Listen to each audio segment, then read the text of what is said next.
Thank you. Good morning, all, and welcome to the Caithness Area Committee meeting. This meeting will be recorded and will be available on the website for the next 12 months. I'll just move on to any apologies. Have we received any apologies? I've not, Chair. No. No, I haven't received anything, so that's fine. And is there any declaration of interest at all to be declared?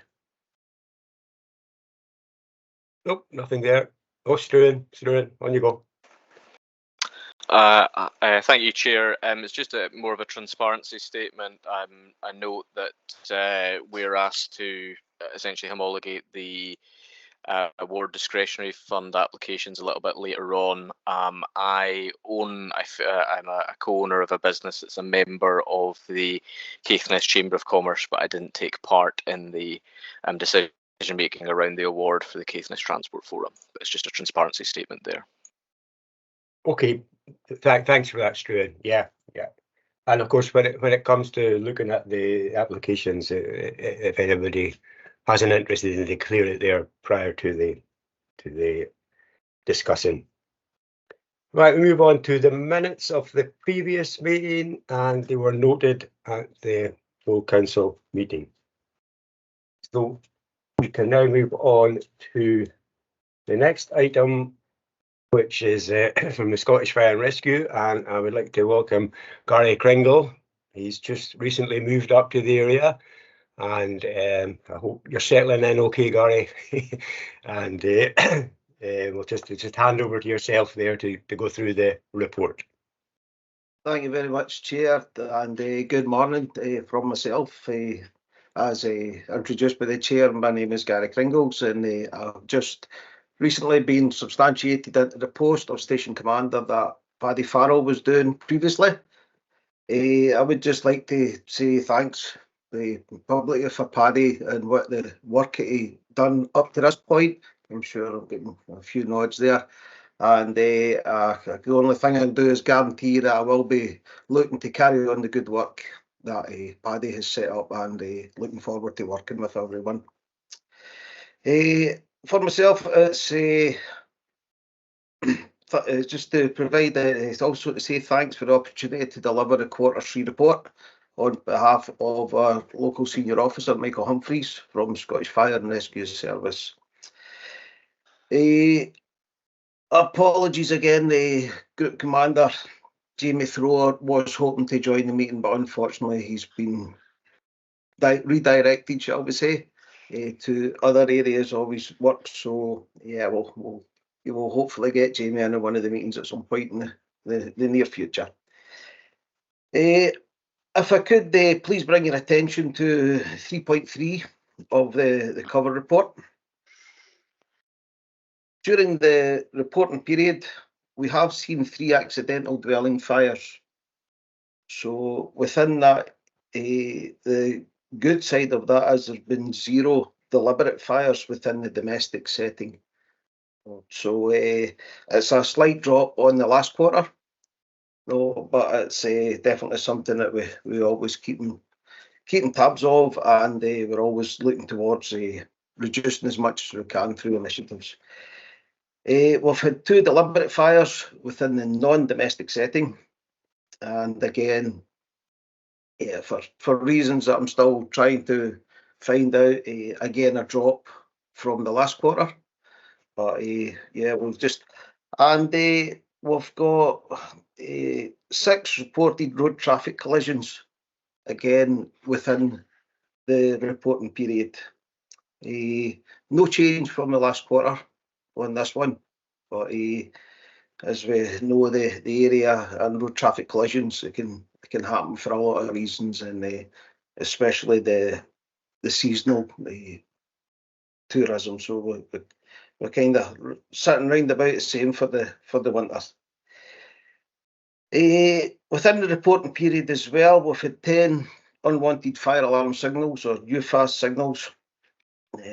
So again, a slight drop on the last reporting period, so we'll just look at that as 10 responses. That's reduced the road risk to the communities and also ourselves, and also goes a huge way towards reducing our own SFRS carbon footprint. Within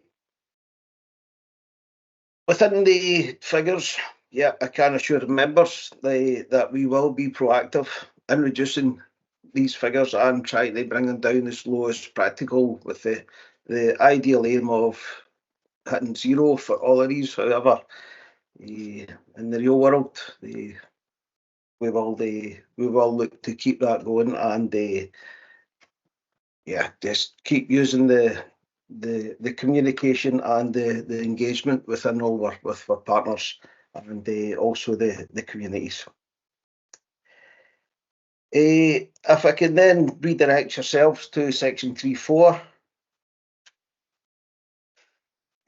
As stated, we are constantly working towards increasing our staff with ongoing recruitment throughout the area. I would again like to reiterate the thanks to the elected members and all persons within the district who put a great deal of effort, and that also goes out to our own crews, who are very proactive in ensuring that the good positive image of SFRS and the working and responding within the Caithness district is something that's very worthwhile, and we will never ever stop encouraging individuals within the community to join up and help keep our communities as safe as we can. In terms of the availability of the appliances, the figures shown, as you will see, very high percentages for their first appliances in Thurso, and also the first appliance in Wick. Yeah.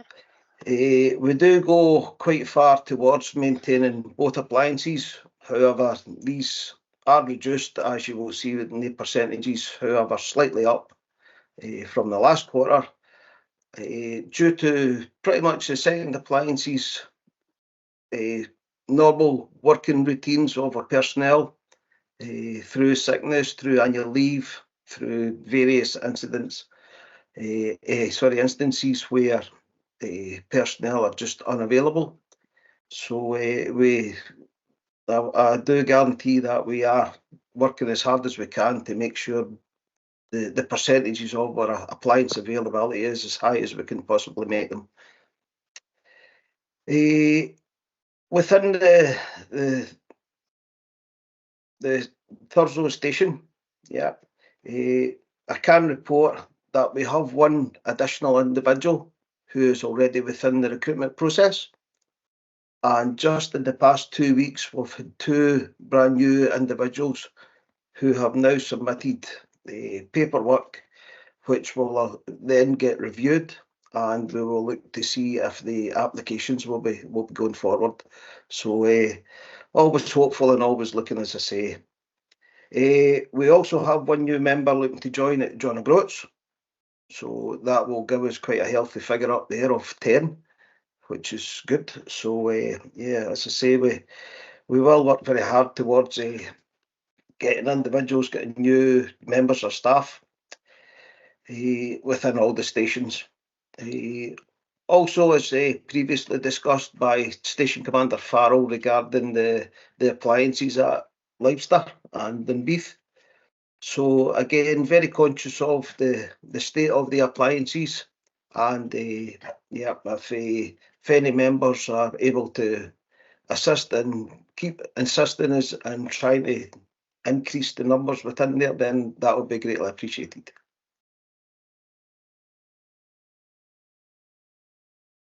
On the previous report as well by Station Commander Farrell regarding the new appliance that was is now operational within Thurso. Yep. Just to provide information that appliance is now well settled in, and it's proven to be a very effective piece of equipment in terms of responding to incidents. So the previous equipment and items on that appliance that didn't previously have, then they are now getting put to use for the best use of our attendance at incidents, and also just helping to ensure that we can get as much help as possible to the communities. What I would like to also publicly state is a sincere appreciation to several individuals within the community who have recently rendered assistance to our personnel during the snow that we had. Yep, there was a couple of local individuals who we are looking to acknowledge, and we will provide further details regarding that. But just to put out a special thanks to Josie Sutherland from Highland Council Roads Department. So I did personally make a personal request to Josie to assist in clearing the front of the fire stations and the curtilage round about them to allow the appliances to mobilise, and yeah, and she did, and we did. So thanks, Josie, most appreciated. So yeah, and that's as I say, we did receive quite a bit of assistance from members of the community. So again, just publicly to state how important that was, and it was very much appreciated.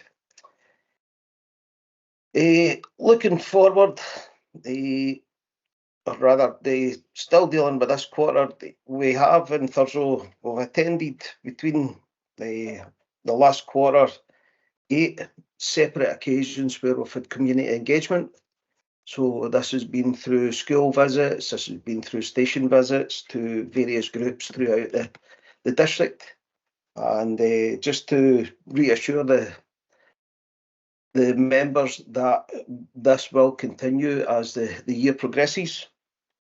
And what we have also is currently in place plans that are now being produced for an additional 2 fire skills courses, which we're hoping to run at some point during the coming year. And also the Station Open Day, which will be around about August, and quite a big birthday for Thurso, being its 70th anniversary. So yeah, well, we will make a big deal of that.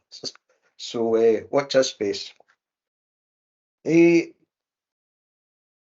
of course, yeah, that's what we've got. But any requests, anything that we can do to encourage and engage with our communities, on especially on the side of reducing risk to the community, so road traffic collision, fire safety, the provision and the delivery of home fire safety visits within the community, which also reassures the community and the individuals receiving that information through home fire safety visits that we are able to provide assistance and advice on how to keep individuals much safer within their own homes. Chair, this is my submission to the committee, and we'll be quite happy to take any questions or comments regarding that report. Thank you. Okay, Gary, thanks very much. There's a lot of encouraging news there regarding the recruits, and also I just echo the thanks that you received during that particularly bad period of snow, and that it's really good to see that that our own roads department and others are willing to help you out. I think I did actually see something. A farmer was helping you out when you were going to, I think it was a house fire out Yes. west some direction, and they came to your aid to help you along. So it's great to show that spirit. I can just yes, I think this. Thank you for that. Yes, indeed.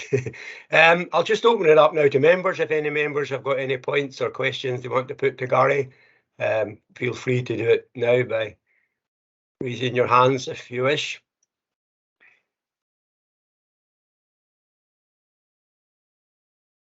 Matthew, I think you've got your first one there. Okay, Matthew. Yeah. Yeah. Risking the camera. I know it's antisocial having it off. Gary, good morning, and thank you very much indeed. one thing in particular was at the recent meeting of the Thurso High School Parent Council, and the head teacher specifically brought up the benefits of the high fires courses. And I've been to, as have colleagues, been to several of the presentations that the young people give with the fire service at the conclusion of the course.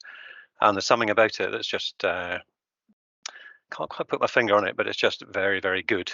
And you can see that young people have benefited hugely. Excuse me.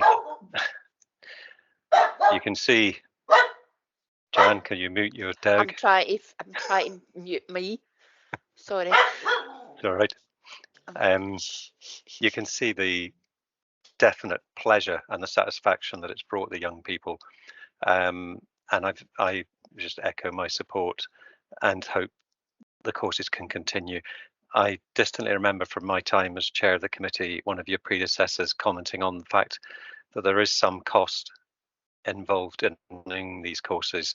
And I'm not sure if it's the fire service that provides for the costs of it, or if the schools are doing it, or if it's a combination. But summarise, what I'm saying is I think they're absolutely fantastic. And if you can roll out, roll out more of them, so much the better. And my second point really is one that predates you, so it's a bit unfair to sort of land you with it. But recently during the flooding, we had a family who, not a family, a very old couple. Water was about to come into their house, and the control room in Dundee said, they were unable to attend until the water was in the house. And I totally understand if you're in an urban setting and a whole street rings up saying we're about to get flooded, it's impossible for you to attend. But in an area such as ours, it would be good if there could be a bit more flexibility. And after that incident, excuse me, another family got in touch saying that another couple got in touch with the same story. They actually the water did come into their house, and it was only once the water was in the house that the service were able to attend. But of course, by that time, the damage was done. And it didn't occur to me at the time, but afterwards, I remembered that when the First Minister went to Brechin in Angus, he kindly made available grants of £1,500 for households who were affected by flooding. And this elderly couple applied for that funding. There was a bit of confusion as to whether it was available pan-Scotland. It turned out it was. But the real point was that if the service had the flexibility to have attended and prevented the flooding, they wouldn't then be applying, for this extra money from ScotGov in order to make good some of the damage. So I realise it's probably a bit beyond your pay grade, but it's really just an observation. My main point is about the fire courses for the young people, just how good they are. I mean, it's hard to over egg just how excellent they are. So thank you, Chair. Thanks, Gary. Yeah, thank you, Councillor Rees, for your comments regarding the fire skills courses. Yeah, can I also add that the staff that deliver these courses, they get such a huge amount of pleasure in actually seeing the outcome within these courses and the individuals coming through. And they actually just had a discussion with the two on-call support watch commanders that we have based in Thurso and Wick just last week regarding these. So therefore, we're looking to increase the potential number of instructors that we can do, and look at how we can potentially make sure these courses do continue, and also build a bit of resilience within our own personnel towards making sure that we will certainly do the very best we can to keep these fully supported. As long as we're here already, that's guaranteed in that one. I'm aware of the flood incident. Yeah, for myself, you won't know this, but within the Scottish Fire and Rescue Service, I've got 23 years service, and I spent a great deal of time, 8 years, doing technical water rescue training. So the circumstances behind the flooding, and I understand your concerns, and at the time I know you made contact with ourselves, and Area Commander Humphreys provided a response regarding that. So in And again, we tend not to comment due to the public forum on no individual cases and individual instances, and especially the details. But quite happy to continue this conversation. Yeah, if you're available for a coffee at the station at some point, as to every member, then please feel free to get in touch, and we will absolutely accommodate coffee galore, and we can further discuss. And yeah, I get the government funding as well. No, the one thing I will do is reiterate to all persons on the committee that we will respond when there is risk to life. There is no question of that, and I know we sometimes have a reduction in availability, as previously mentioned, of our appliances, but we will always respond with the closest possible appliance to that incident, and that again, that comes with an absolute guarantee on behalf of Scottish Fire and Rescue. Okay, Gary. Yeah, thank you very much for that. Yes. Chair, Jan, sorry, could I sorry, just ask very specifically about the financing of the high fires courses, whether it's the service that provides the funding or the schools or a combination? Okay, Gary. Yeah, to be honest with you, I'm not 100% sure because of quite a whirlwind since I've been in post for a month. But what I will do, Councillor Rees, is I will come back and I will find that information out, and we'll get back to you as soon as I possibly can. Thank you. Thanks very much indeed. Thank you. Okay, Gary. Yeah, thanks for that. I realise that you are only here just very, very soon, and I'll be looking forward to a cup of coffee when I come along and see you, meet you face to face. Yeah, right, Jan. Hi, good morning, Gary, and thank you for the report, and welcome to the County of Caithness. I'm just going back to the fire skills courses. Do you get any of the young people actually coming along to maybe join the youth fire service through this? So, so you talking about the volunteer scheme? Yeah. That we've got. Again, it's information that I've not got to hand. Okay. But again, I will find out about that. Yeah.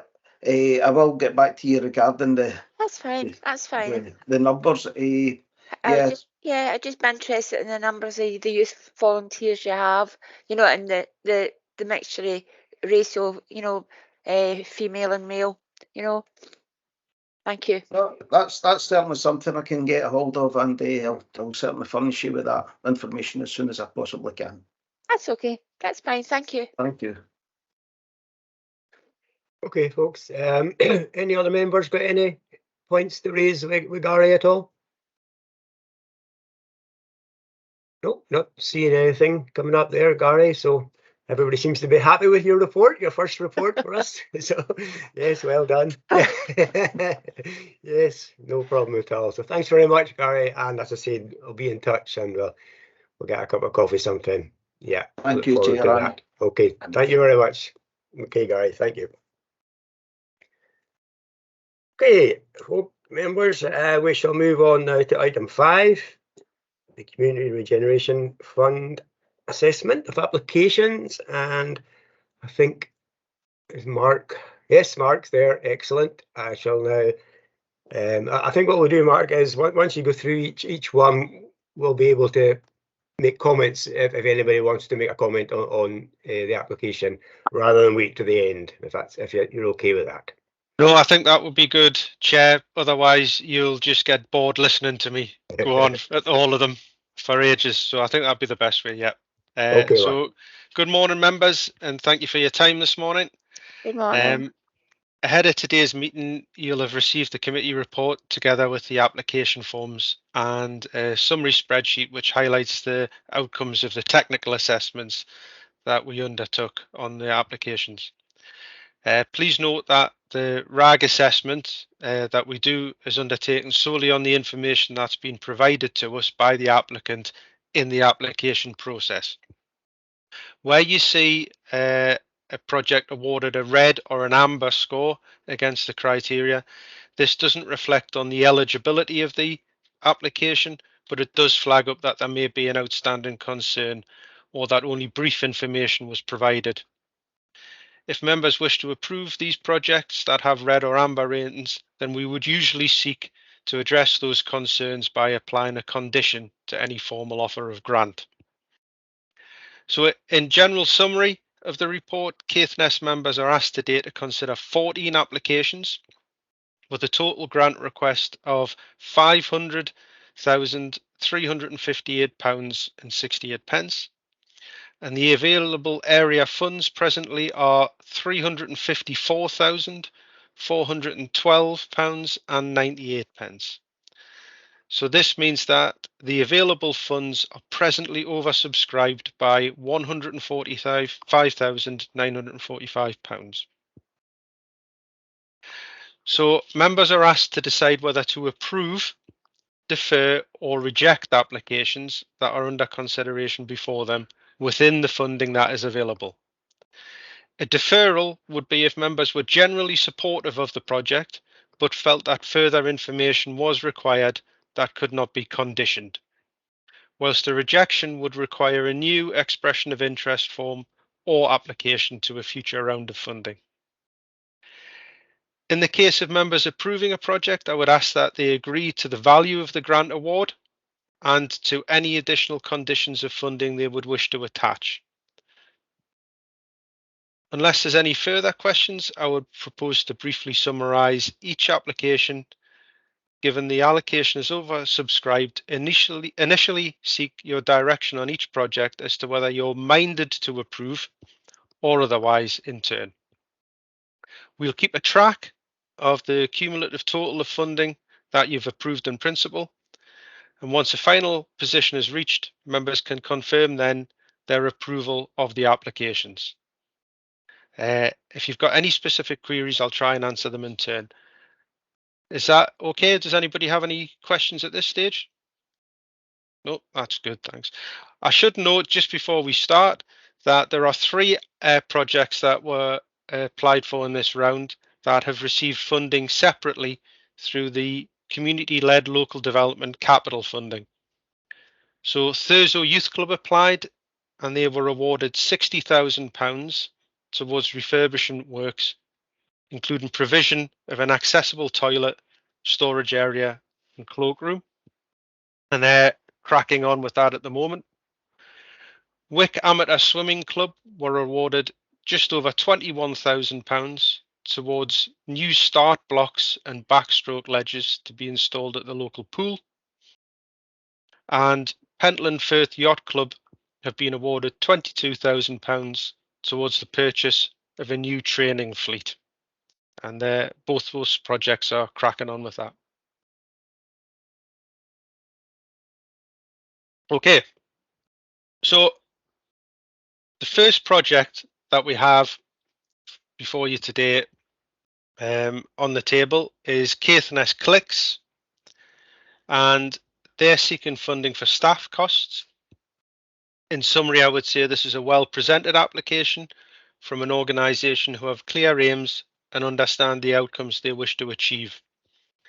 The funding applied for is partly to cover increased demand in their service, and it's likely that the applicant will require additional revenue funding in subsequent years to maintain the same level of service. I'll hand it over to you, Chair, now for discussion. Sorry, I was Mike. Yeah, thank you, Mark. Yeah, I can open that up now to any members who want to make any comments or anything on that particular application. Is there anyone?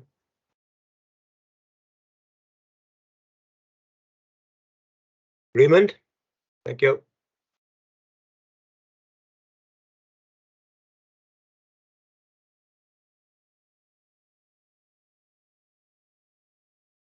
Thanks very much, Chair. Good morning. Thanks, Mark, for the report. This is an observation, and that I would be looking to apply to all of the applications that are in front of us. and of a similar manner, and that is the sustainability of the projects by the organisations that are submitting, and the kind of business plan that they've got in terms of how they see their funding going forward. This fund is challenged every year by the number of applicants that they have, and so I'll be bearing that in mind.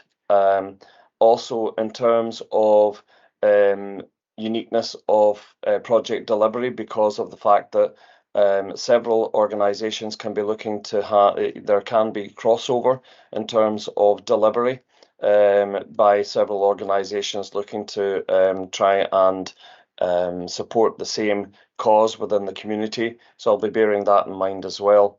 But yes, I agree. It's a well presented application.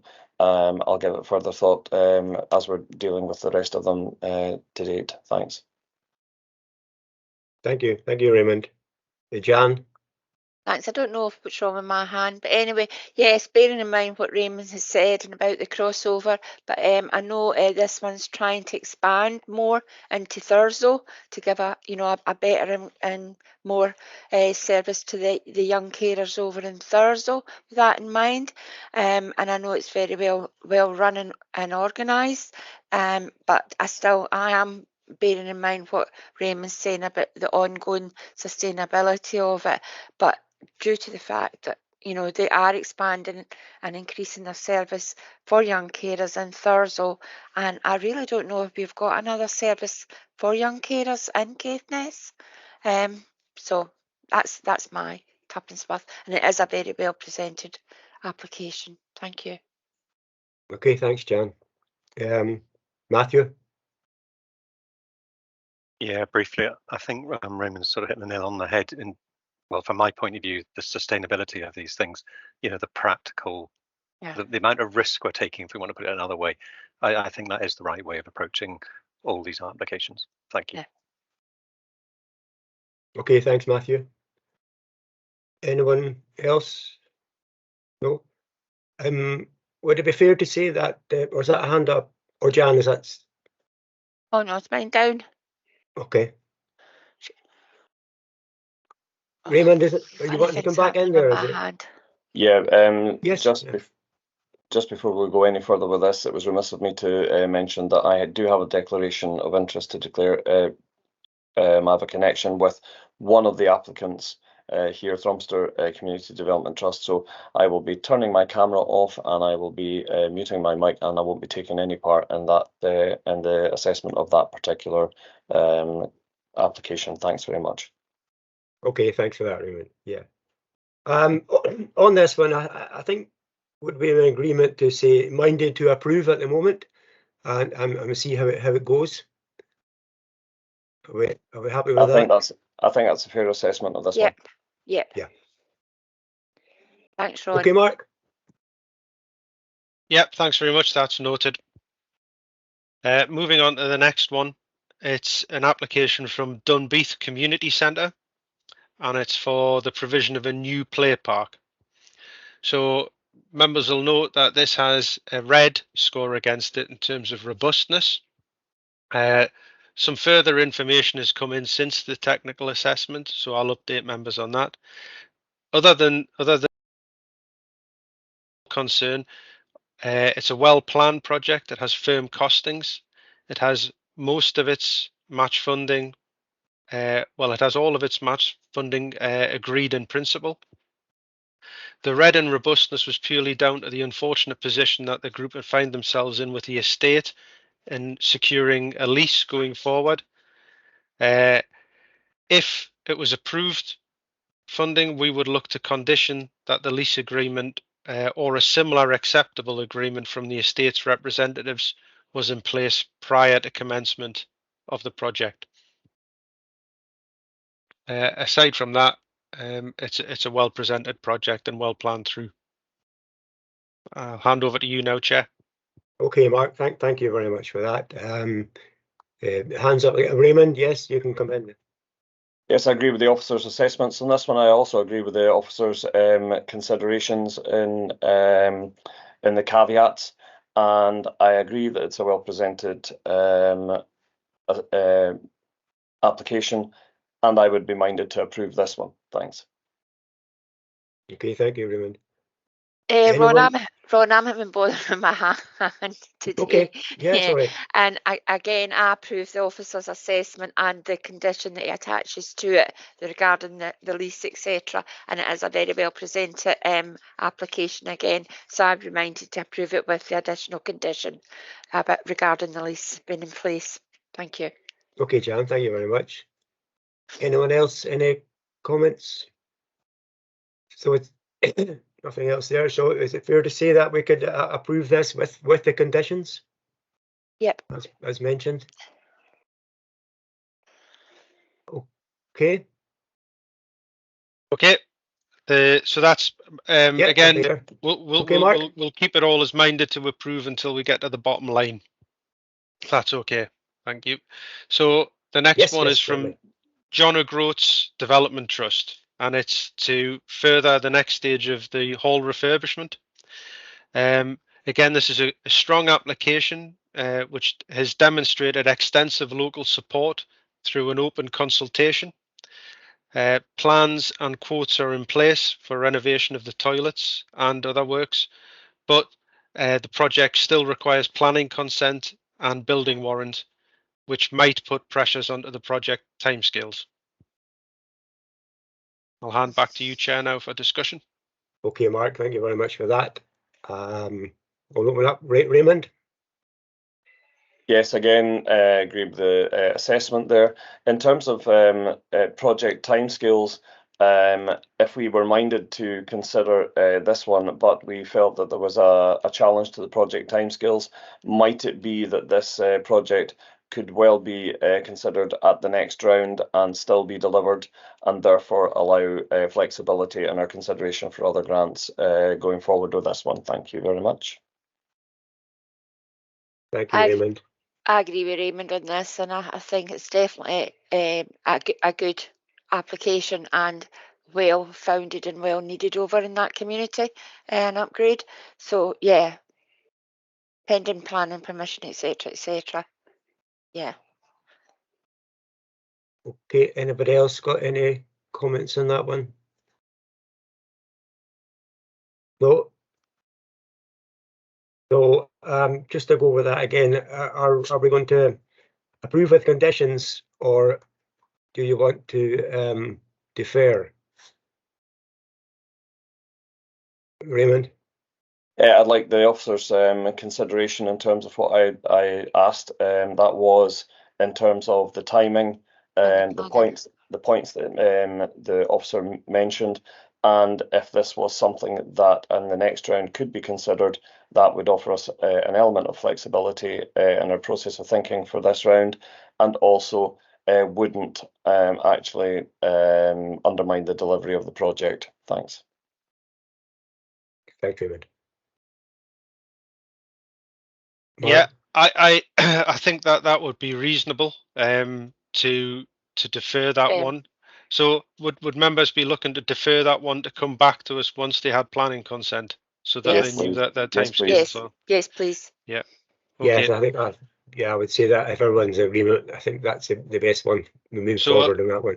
So I will mark that one as minded to defer. Yeah. Yep.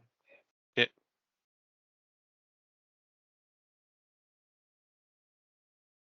Thank you, Mark.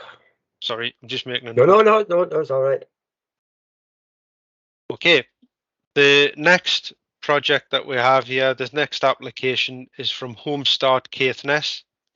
It's for funding for various elements towards a volunteer coordinator and family hub. So all aspects of this project appear ready to go. The applicant is seeking a mixture of capital and revenue to purchase and refurbish the premises that they occupy currently, which they lease, and to support ongoing operational costs. A valuation for the property has been provided with the application and written quotations for the work. The revenue costs that the applicant is seeking are likely to be required beyond this funding window to support the ongoing operation. That's it. Chair, over to you. Okay, thank you. Yes, Raymond. Thanks. Again, I think that again a good application. This is one of the projects that once we get to the bottom line, I would like to understand in terms of complementary service to the area, and in terms of overlapping or duplication of service, that I'd like to be able to have a consideration of that at the end. It may be the case that where we see that there is a crossover of service delivery, that we may be minded to fund certain applicants with their applications to a certain percentage, to at least get them something of the funding that they're looking for. But again, I think that I would be minded to approve this, subject to our assessment at the end of the applications, in terms of what I've just mentioned there just now about duplication or crossover of service. Thank you. Okay, Raymond, thank you. Can I just say, minded of what I actually said about this one the last time, it is a very good application, but they're going for refurbishment and etc. etc. My understanding that this property has all been refurbished. So there would be a condition on there that no works had commenced before the funding was awarded, and they would have to demonstrate that. Yeah, because Councillor McEwen? yeah, I've actually been in this premises, and if you go on their web page even, or the Facebook page, you'll see it has been all refurbished downstairs and upstairs. I can't swear about the roof or anything, but my understanding, it has been refurbished. So yeah, Okay, Jan. and it's very operational. You know, there's classes and everything being held in it. So we could condition that it was no. Well, we would condition that no works were to commence before the award, and then we could condition demonstration of before and after photographs. Yeah. If that would provide some reassurance. Yeah, just you know. Okay, Jan. I do. I know they haven't purchased the building yet. I do know that. But I don't know about the roof, if the roof's been repaired, but the inside has all been refurbished to quite a high standard, I might add, kitchen facilities and everything. Okay, thanks. Yeah. Hey, Raymond, do you want to come back in there? Yes, I would like to come back in. Mark, are you suggesting that we condition it, or should we actually consider a deferral until such time as we actually know what is the request? You'll forgive me, a legitimate request in terms of the refurbishment of the building, if the building is already, if our consideration, or there is a consideration that the building is already refurbished either in whole or in part. So it might actually require a deferral, but I'll look to you for your guidance. Thanks. Yeah, I wouldn't have a heap of information to hand, but it would be good if I could see on the breakdown of the costs what it was that they were seeking work for. If kitchen was mentioned, then that would give me an indication. Apologies. I don't know, Raymond, if you even just go down and have a wander in. Given the way that given the way that the applications and the process for this is going ahead, I think that might actually be inappropriate. Yeah, it's just so, I was actually in it before the application came in. So the costs, Chair, are listed as under development of the building on new windows, doors, and fire doors. And associated building costs are roof repairs, office work, plumbing, heating, and security. Okay. Yes. Can I come back on, Chair? Yes, certainly. I think I would like to defer until we get some clarification to the extent of the refurbishment works. And the costs there too. Thanks. Yeah. Would you wish to consider when we come to that one? I have the the costs up in front on the application form. So there are an element of the costs, Councillor Bremner, that are revenue costs for the full year, and there are an element of the costs are capital costs for that development element. So you could maybe approve an element of the costs and defer some of the other costs. I'd be quite happy to approve the revenue costs, but it would be the capital costs that we would be looking at. I take it that that's what you are saying there just now. Yeah. Yeah. Yeah. Okay, then it would be the capital element. Thanks. Okay.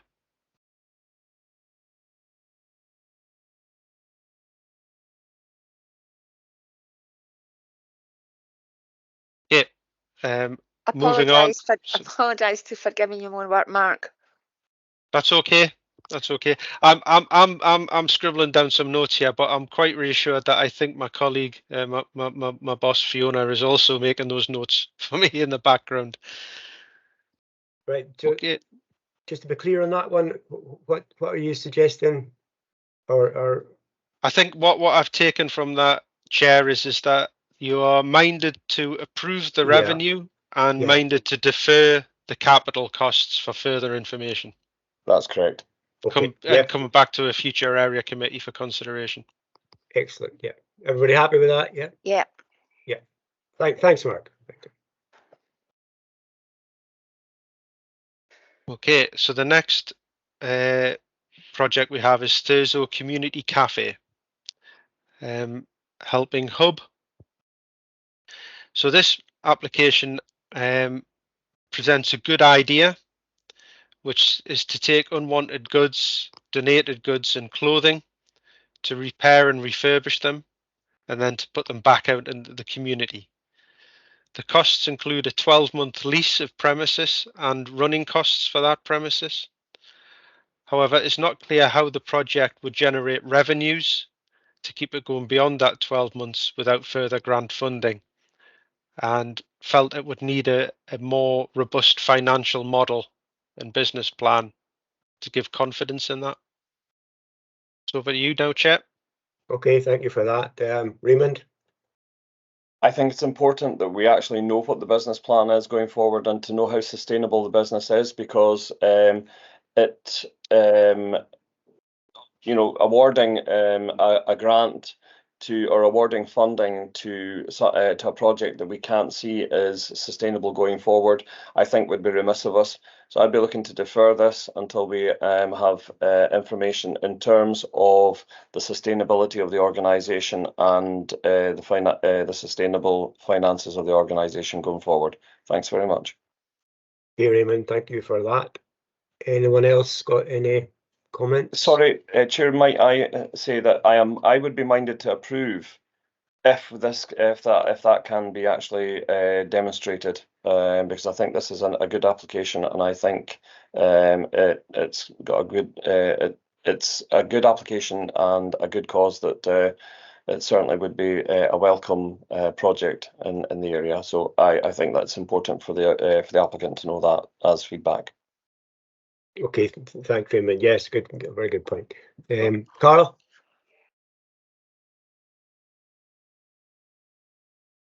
Carl, you're muted. Carl?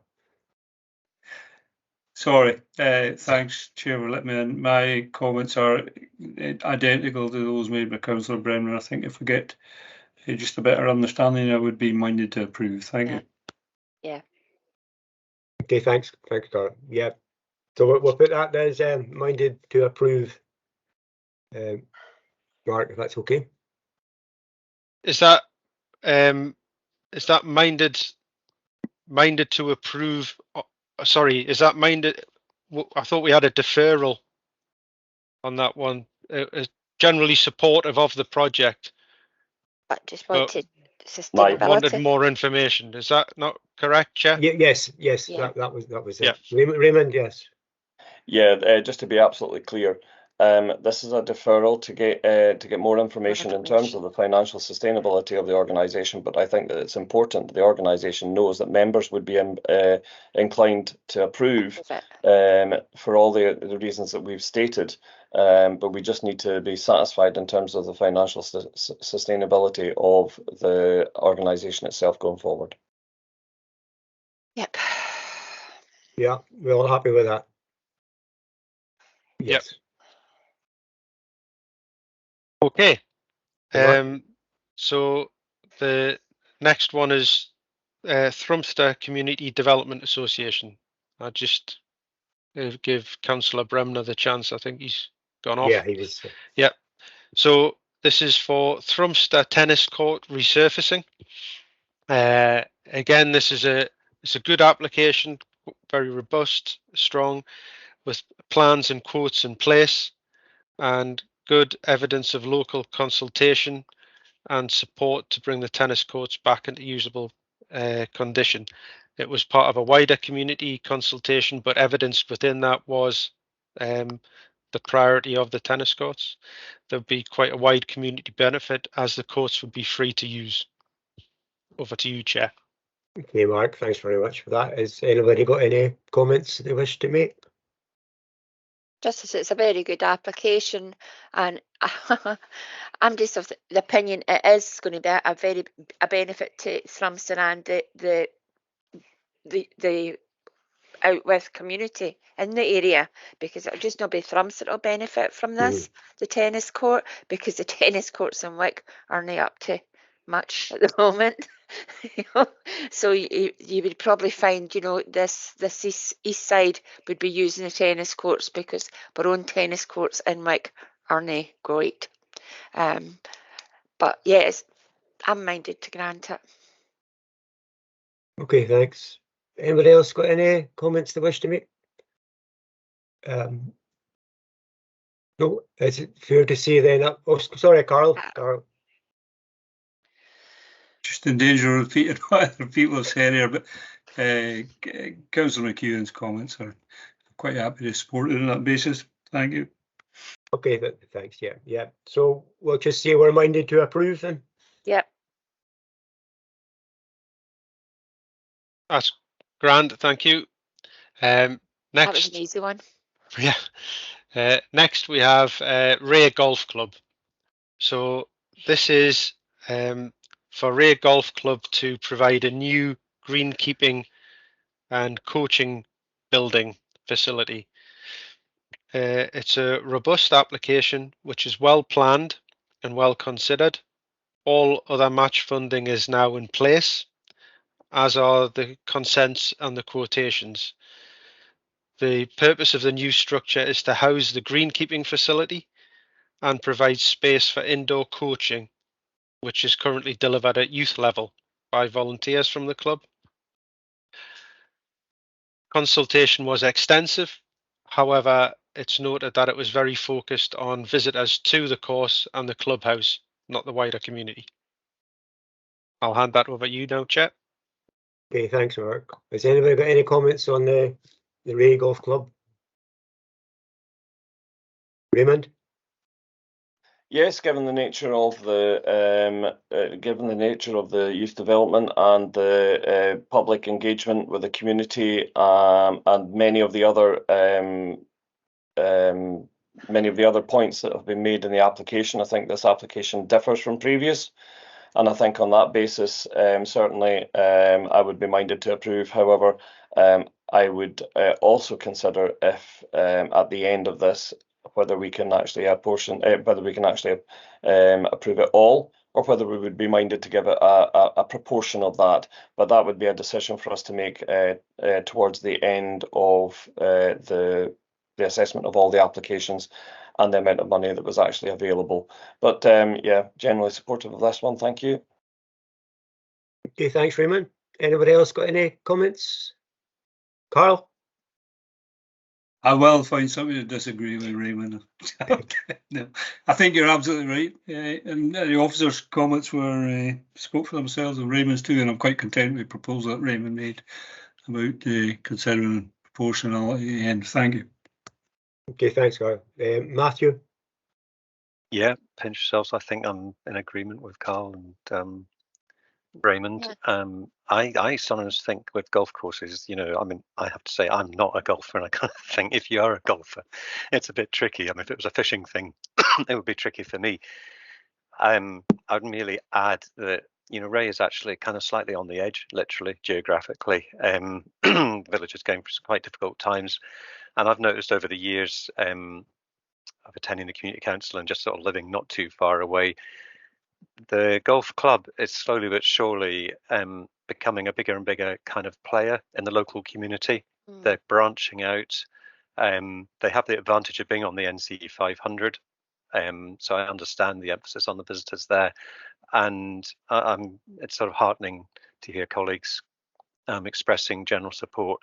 I think I would probably agree with the extra comment that Raymond put at the end about whether we can afford all of it or not is, you know, that's maybe a separate conversation we may or may not need to come to.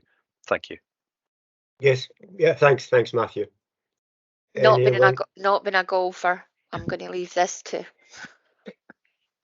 and not understanding what the thesis of this is. I'm just going to leave it, but I'm quite happy to sort of, if we have enough money, you know, or to proportion it at the end. Yeah. Not being a footballer in the next one either. But anything that gets people outside, I am all for. Well, it does have that attraction, right enough. Yeah. Yes. Okay, then, are we happy to say then, and we're minded to approve this one? Yep. Yeah. Yes, subject to the comments that we made. Yeah. Okay, Mark. Grand, sorry, just find my mouse. The next one is gone off on another screen. The next one is Staxigo Community Football Pitch. So this is a follow-on to a previous project, and this is for access to the pitch and an extension of the pitch to enlarge it. It seeks to make it a larger pitch which would meet local league standard and have access to parking for visitors and form a base for a storage facility. I've noted that I would like to see an understanding of how ongoing operational costs were covered and also the landlord's written consent for the development. Over to you, Chair. Okay, thanks, Mark. Has anyone comments? Sorry. Yes, thanks. I think my assessment of this is in line of the actual qualification criteria that we invite applications in on. I'm fully supportive of this one, and I would be minded to approve. Thank you. Okay, thanks, Raymond. Anyone else got any comments on that? I'm happy to approve with the conditions as stated by Matt about the landowner. Okay, thanks, Jan. Right, so nobody else got anything. We'll go for it, minded to approve, as was said, Mark. That's great, thanks. Okay, next we have Thurso on board, described as their project as Thurso on board business planning. This project seeks to develop the vacant St Andrew's Church on Ulrich Street into a youth community hub. This phase is about feasibility and project development stages. The applicant has very clear ideas about what facilities the building could have, but is not clear as to how the need was established or the idea was developed. There are extensive consultation responses that have been presented, but these are generally based around the presented ideas within the application. Over to you, Chair, for discussion. Okay, thanks for that. Yes, I can open that up now. Has anybody got anything they wish to say? Mark? Raymond? I did give it a chance for other members' hands to go up first on this one. I think on this one I would need convincing that there is not. I'm going to go back to my point about the duplication and triplication or crossover of service delivery for a number of these grants. Generally, I would be minded to approve this one. However, I think we need to, at the end of the process, take into consideration some of the ones in the Thurso area in terms of crossover of community benefit, and then reflect on how we would be minded corporately to look at, if we are minded to approve them, look at are we wanting to do it as a proportion, or do we want to do it fully funded, given the fact that there does seem to be crossover with a number of the applications that are coming in the Thurso area. Thanks. Okay, thank you, Raymond. Anyone else got any comments on that? Matthew? Yeah, it's well intended, as are probably all the applications are. I just have a real worry about the building, the actual talking about what Raymond's just mentioned and what we talked about at the beginning. I I don't know, but just looking at the building and from what I've heard, the question mark there about literally the sustainability of the building. I recall the I think the previous owner at a meeting of Thurso Community Council several years ago, I think I am right, I hope I'm right in recollecting the sum of at least £1 million was required. Looking at the building now, you know, it hasn't had £1 million spent on it, so unfortunately we have to, you know, we have limited funds, we have to force ourselves to look at the reality.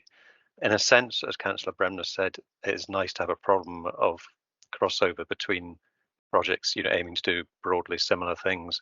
But for this one, I mean, Mark might be able to enlighten us about the the condition of that building, because it's, you know, I just don't know. But having heard already that £1 million was required, I think, to repair the roof, but I can't remember for sure. I think we need to ask that question. Thank you.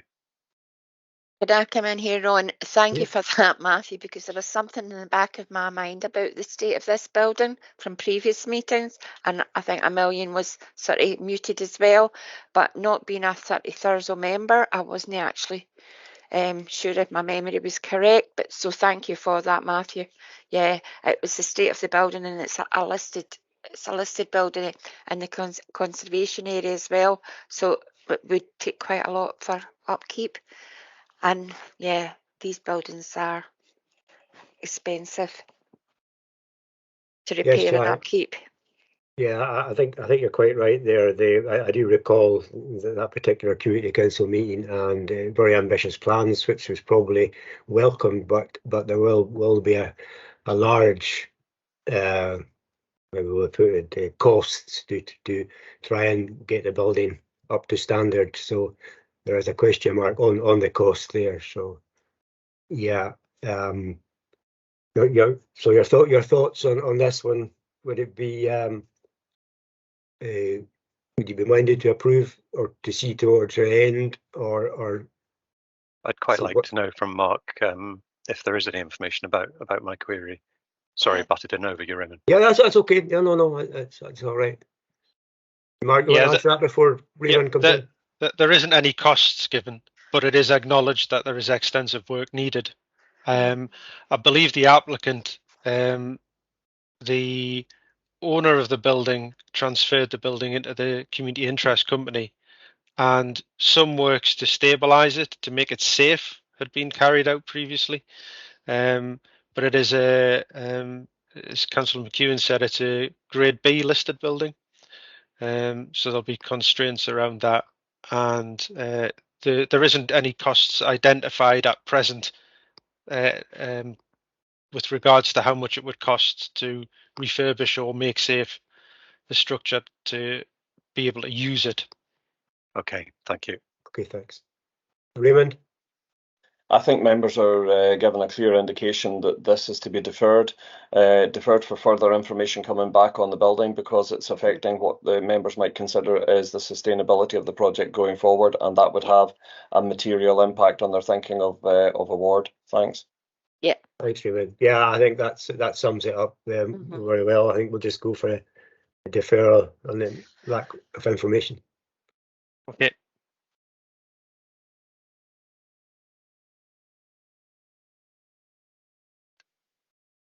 Okay, next we have High Life Highland Youth Development for Thurso, and this is Thurso Young People's Project 24-25.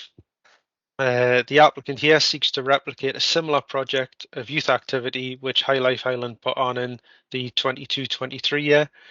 That project offered a range of activities and engaged with approximately 60 young people, according to their reporting. The application here is for 100% of the funding for the project. Over to you, Chair. Thank you. Thank you. Has anyone any comments on you want to make on this? Raymond? Yeah, I'm generally supportive of this one. Again, it falls into the category of crossover with other applications that we have here. And once we get to the end of it, I think that we would be able to make some sort of corporate reflection on all those applications. But I'm generally supportive of this one, and I would be minded to approve. Yeah. Thank you, Raymond. I'm having problems with my hand, Ron, so I'm just butting in when I get a chance. I'm supportive of this as well. 60 developing youth is not to be sniffed at, and through word of mouth, I'm sure this will increase, you know, with the funding again this year through word of mouth of the youth, that this has been a successful programme in the previous years. Okay, so I'm happy to approve this. Fine, thanks, Jan. We need things for the youth up here. Yeah, yeah. Carl? Yeah, my comments don't differ from those expressed already, Ronnie. Thank you. Fine, thanks. Yep. So there's no more hands there, so we'll put that in, minded to approval. Okay. Minded for approval. Next, we have the first of two projects or applications from the Association of Northern Trails Scotland. So this one is entitled Embarking on the North Coast Trail. So the applicant here is seeking funding to establish and then promote a North Coast Trail. Mark, can I just stop you there? I'm actually a member of the North Trail, so I'm going to switch off. Okay, sorry, I forgot about that. Okay. Yeah. Mark, for me, Chair. Yes, sorry, my apologies. Okay. I don't think I gave you a declaration at the start, so my apologies. I won't participate. Right, fine, thanks. Chair, you're losing a third one. Same for me. Sorry. Okay, okay. Chair, can I just request that the members do what I did? I don't think it's suffice to actually have cameras and microphones off. I think they actually need to leave the meeting, and then if they monitor the chat, they can see that the item's concluded and they can come back in. Okay, yes, that's, if we can, let's see. Sorry, Chair or Raymond. How do you mean physically? Click on the leave button. How do we monitor the chat if we're not in the meeting? If you see what I mean. The clerk will put it in the chat, and it will come up on your screen that you can rejoin the meeting. That's how I did it. I've learned something. Thank you. It's okay. We'll wait for you to come back in anyway. Okay. Cheers.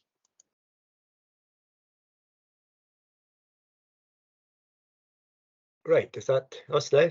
Yes. Okay, Mark, sorry. Can I just check, Chair, that we're actually quoted?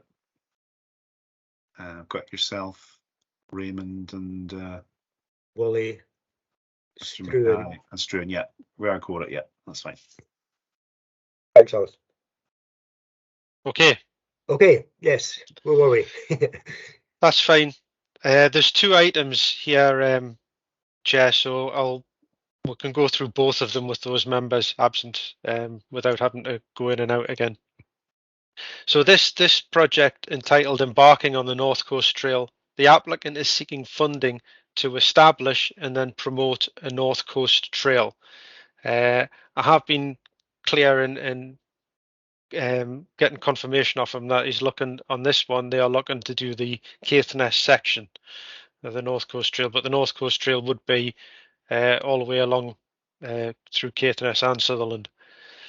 The activities that are listed appear to be quite extensive for a single development manager to achieve, given that there is a need to identify a feasible route, areas where options exist, identify landowners and crofting tenants, and then also undertake community consultation alongside that before any promotion takes place.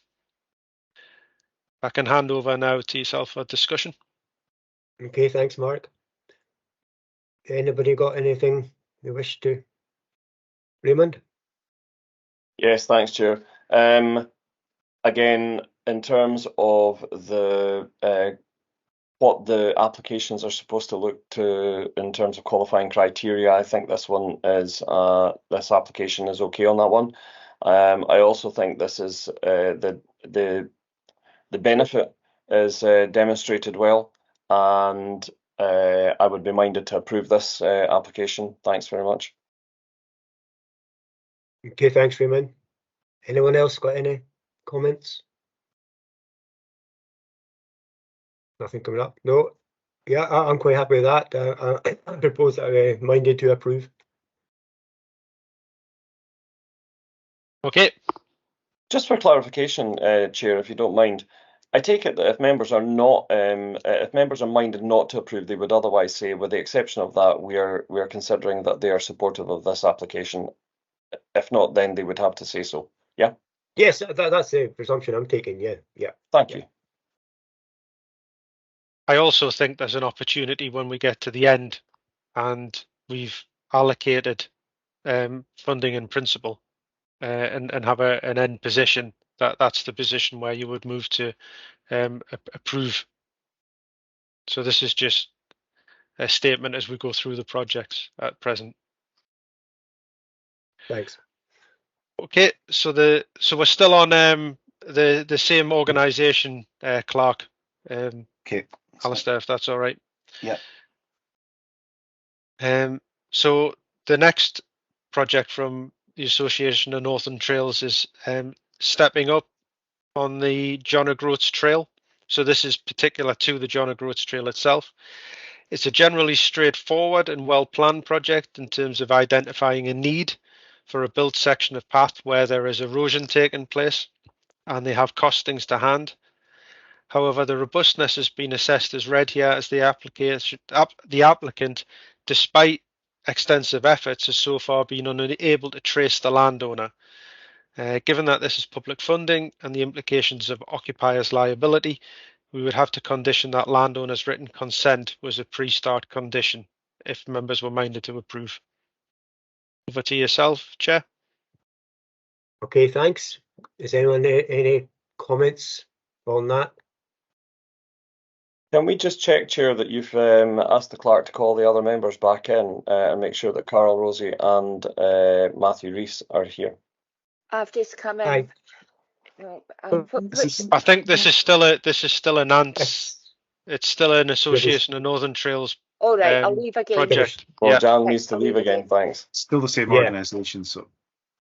It's there are two applications, isn't it? Yeah. Yeah. Right. Where were we now? We're waiting for comments on the second one. Is that right, Mark? You've gone through it. Yeah. That's correct. Yes. Yeah. Sure. Has there anyone got any comments to make? Yes, Raymond. Yeah, I'm of a similar mind with the previous application. For the same reasons, I'd be looking to approve this one. Thank you. Yep. Anyone else got anything? No. Willie? Yes. Yes, thanks, Chair. Sorry, my broadband has been playing Jippo this morning. Absolute Jippo here. However, I'm locked in. Yes, we are talking about forest down the east coast of Latherland here, FORSE. Okay. Yeah, it's a very good trail, and yes, I'm fully approved. It's a very good applicant indeed. It's very well established indeed, the whole trail. So yes, I'm okay with this one. Thank you, Chair. Let's hope I can continue to lock in.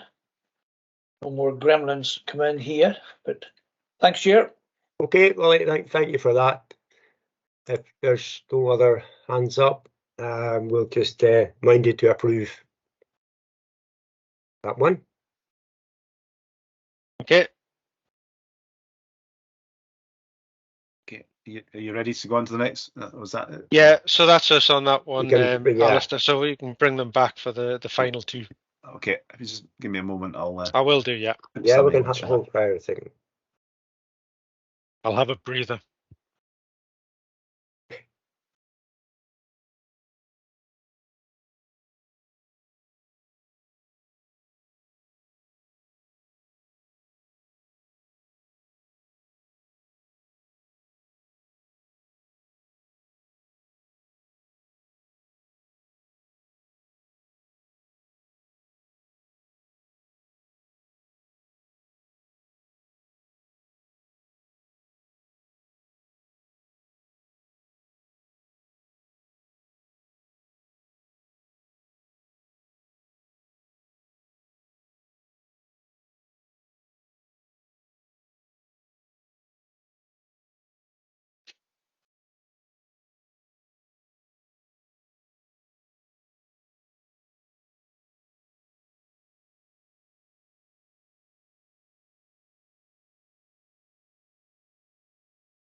We back?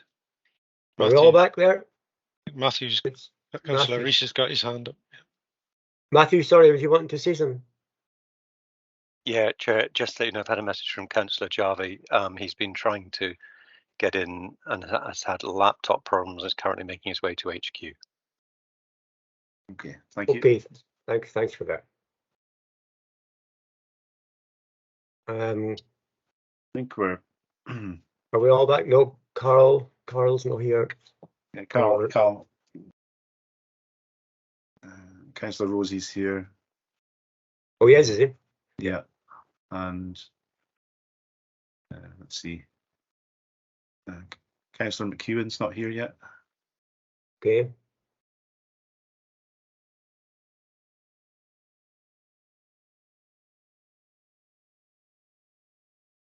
So, just Councillor McEwen. So, I might see if I can send her an email, maybe. Just bear with me. Yeah, we can.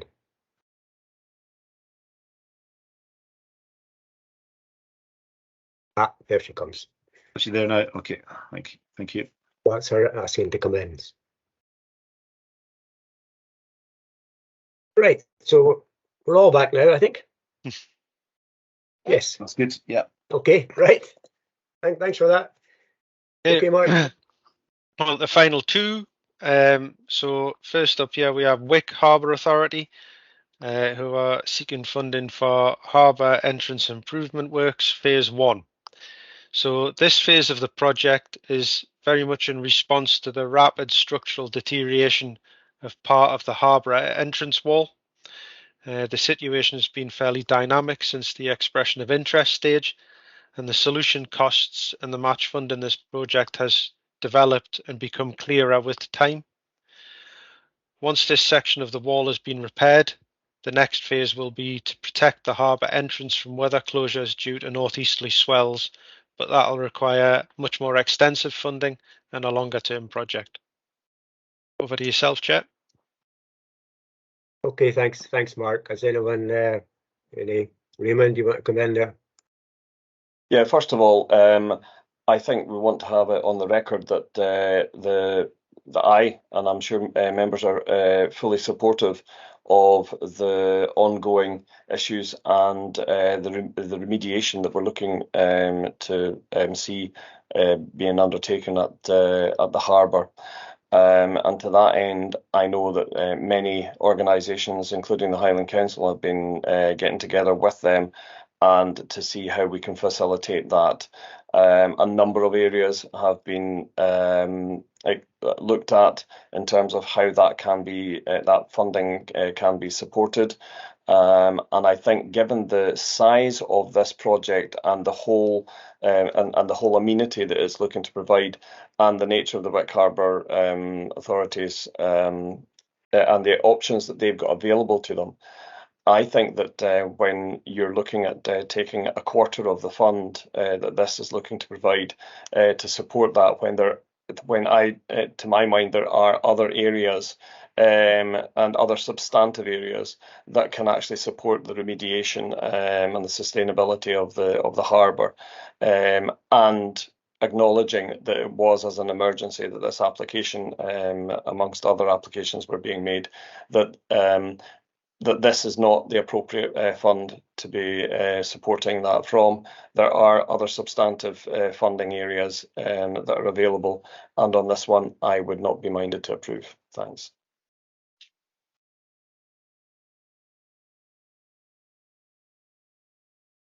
Sorry, I was mute. Yeah. Thanks, Raymond. That very valid comments.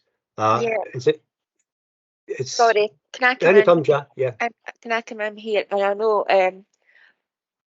I'm minded to everything you're saying, Raymond, but and I know there's a lot of funding out there available, but hopefully they'll get all this funding for the phase 2.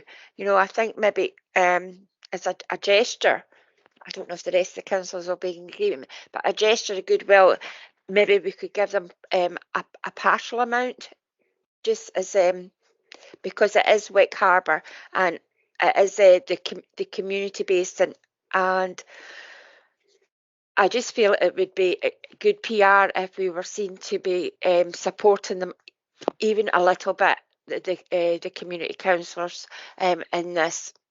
But that's my opinion. I'm not saying that we give them the whole amount, because it is an awful lot, and the next one's going to be the same, and they've got a lot of funding as well. But at the moment, we don't know where all the funding's coming from the harbour.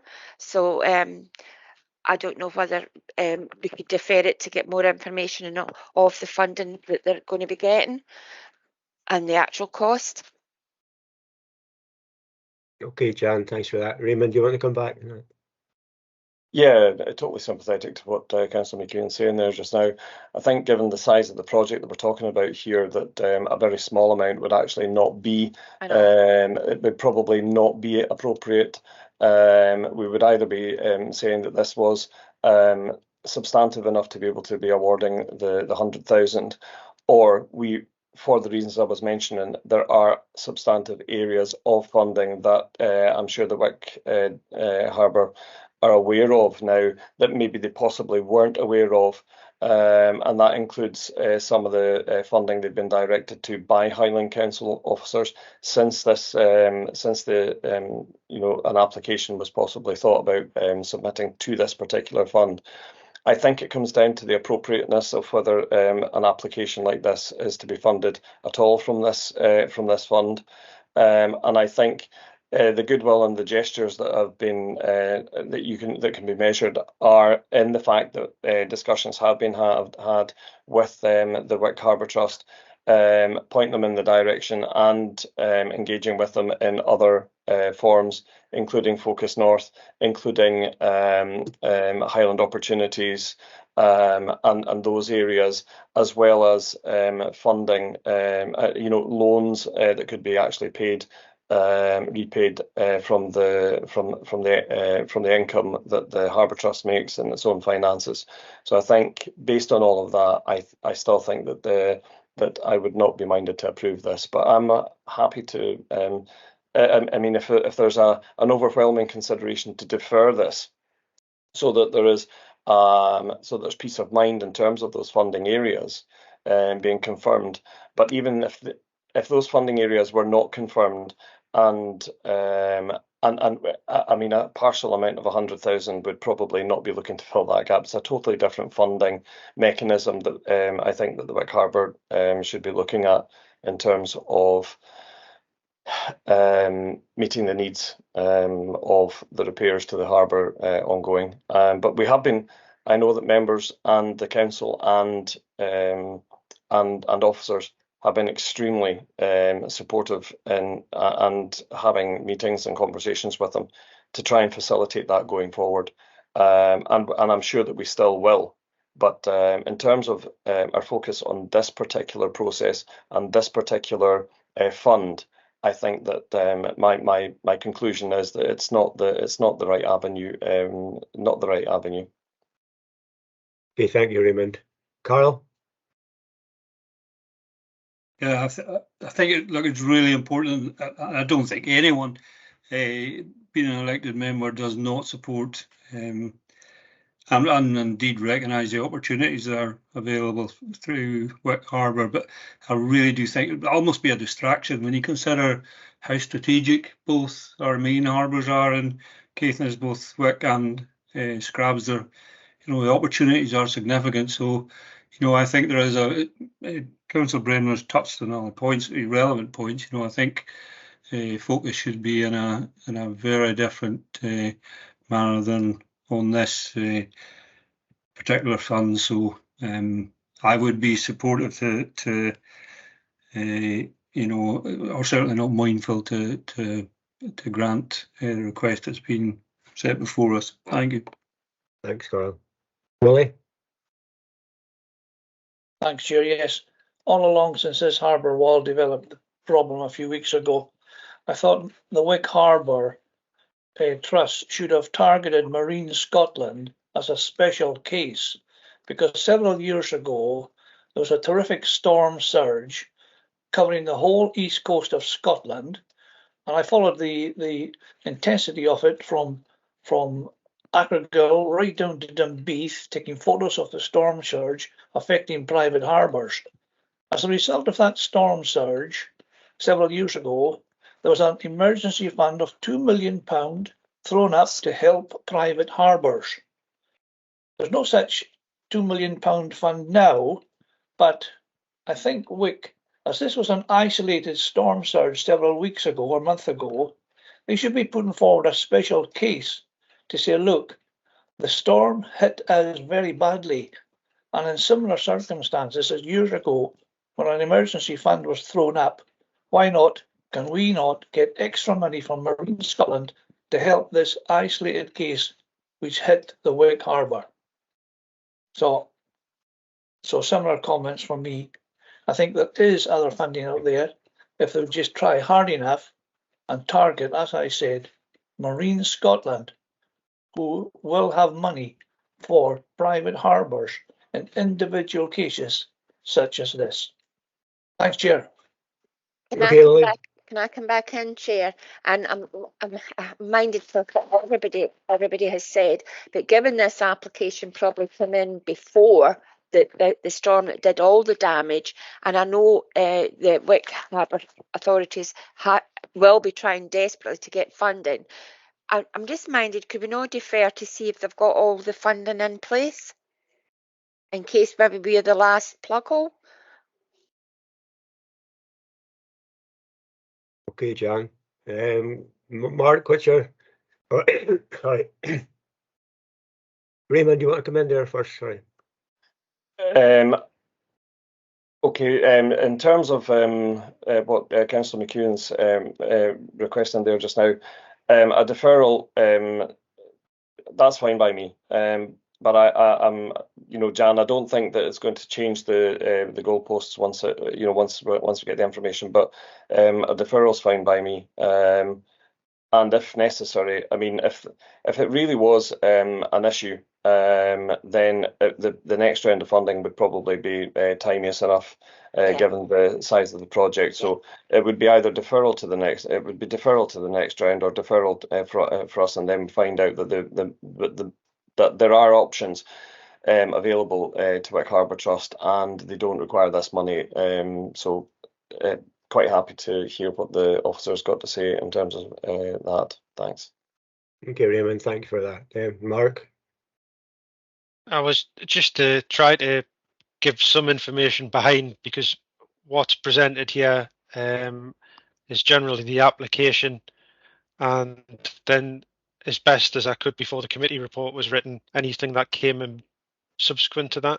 So I am aware that when this first came in as an EOI, it was about £300,000. It's now around £900,000 project, and just prior to Christmas that the Marine Fund Scotland had funded approximately half, had agreed to fund approximately half of that, so 450,000, and they were in discussions with HIE about a significant contribution, and we're awaiting to hear back from Bole as well to see what they were going to put into the mix. So I'm not too sure about project timescales presently, but yeah, you could seek a clearer funding picture as things are now.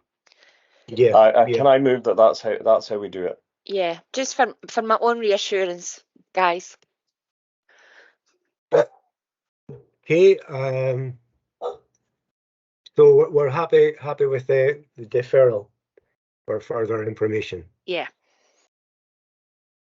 Okay. Nobody's. Noted. Okay, Mark. Thanks very much. So one more yet to go. Last project, and then we'll do a run through as to what we've agreed in principle. Yeah. So John O'Groats Mill Trust. So this is the refurbishment, renovation of John O'Groats Mill. As members will likely be aware, this is a significant project that is very well planned, already has significant amounts of funding in place, and the applicant is seeking to close the gap on any outstanding funding or shortfall. As such, this application is for a very small intervention to a much larger £4.8 million project. So the application is around about 1% to renovate the B-listed mill buildings and bring them into community and visitor use. It has an extensive funding package in place, and it's seeking to ensure it has sufficient in place to complete the project, including covering contingencies.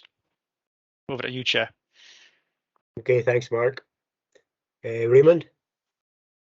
I was in two minds with this application, I have to say. However, I think we have been fully supportive of the community, and the whole ethos has been behind this. And on this occasion, for this specific amount, I am probably minded to actually agree that we should support this and look to fund it, look to approve it. Thanks. Thank you, Raymond. Anyone else got any contributions? I'm just going to come in here and say I think this is the last plug in the hole just to get this all going. This 50,000 is a little gap that they need just to get this going. So I think it's an amazing project, and I'd be happy to prove it because it'll be to the benefit of the whole of Caithness, and I'd like to see it all done. Yeah, I'm happy to approve it, but I think this is the last little bit of funding they need to get it all going. The last. Okay, Jan, thanks very much. Willie? Yeah, similar comments, Chair. This has got great potential, this mill here, absolutely fantastic potential. Right on the North Coast 500, right in John O'Groats within walking distance. Yeah, love to see this coming to fruition, and certainly approve of this application, Chair. Thank you. Thanks, Willie. Yeah, very, very valid comments. Yes. Anybody else got anything? Seeing any hands up? So we're minded to approve on this one, and we'll see what happens next with the list, Mark. Yeah, so I'm happy to go through and just very briefly summarise each project and what I feel that we have agreed in principle, minded to approve, and then run through. There are some where you wanted to consider the value and some where you've looked at deferral. So Caithness Clicks, minded to approve £11,244.80. Dunbeath Community Centre, minded to approve £28,940.66. John O'Groats Development Trust Hall, supportive, but want to defer that application subject to planning consent.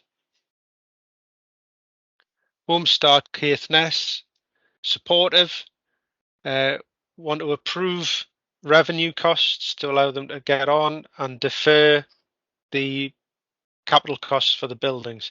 I should note that on there, the applicant had noted match funding but not allocated it to capital or revenue. So I had allocated all of the match funding to their revenue costs. So that small amount of 3,615 was to top that up to cover their revenue costs.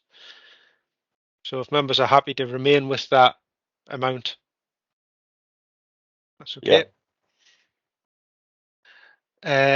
Thurso Community Cafe, defer for further information relating to a financial plan and the sustainability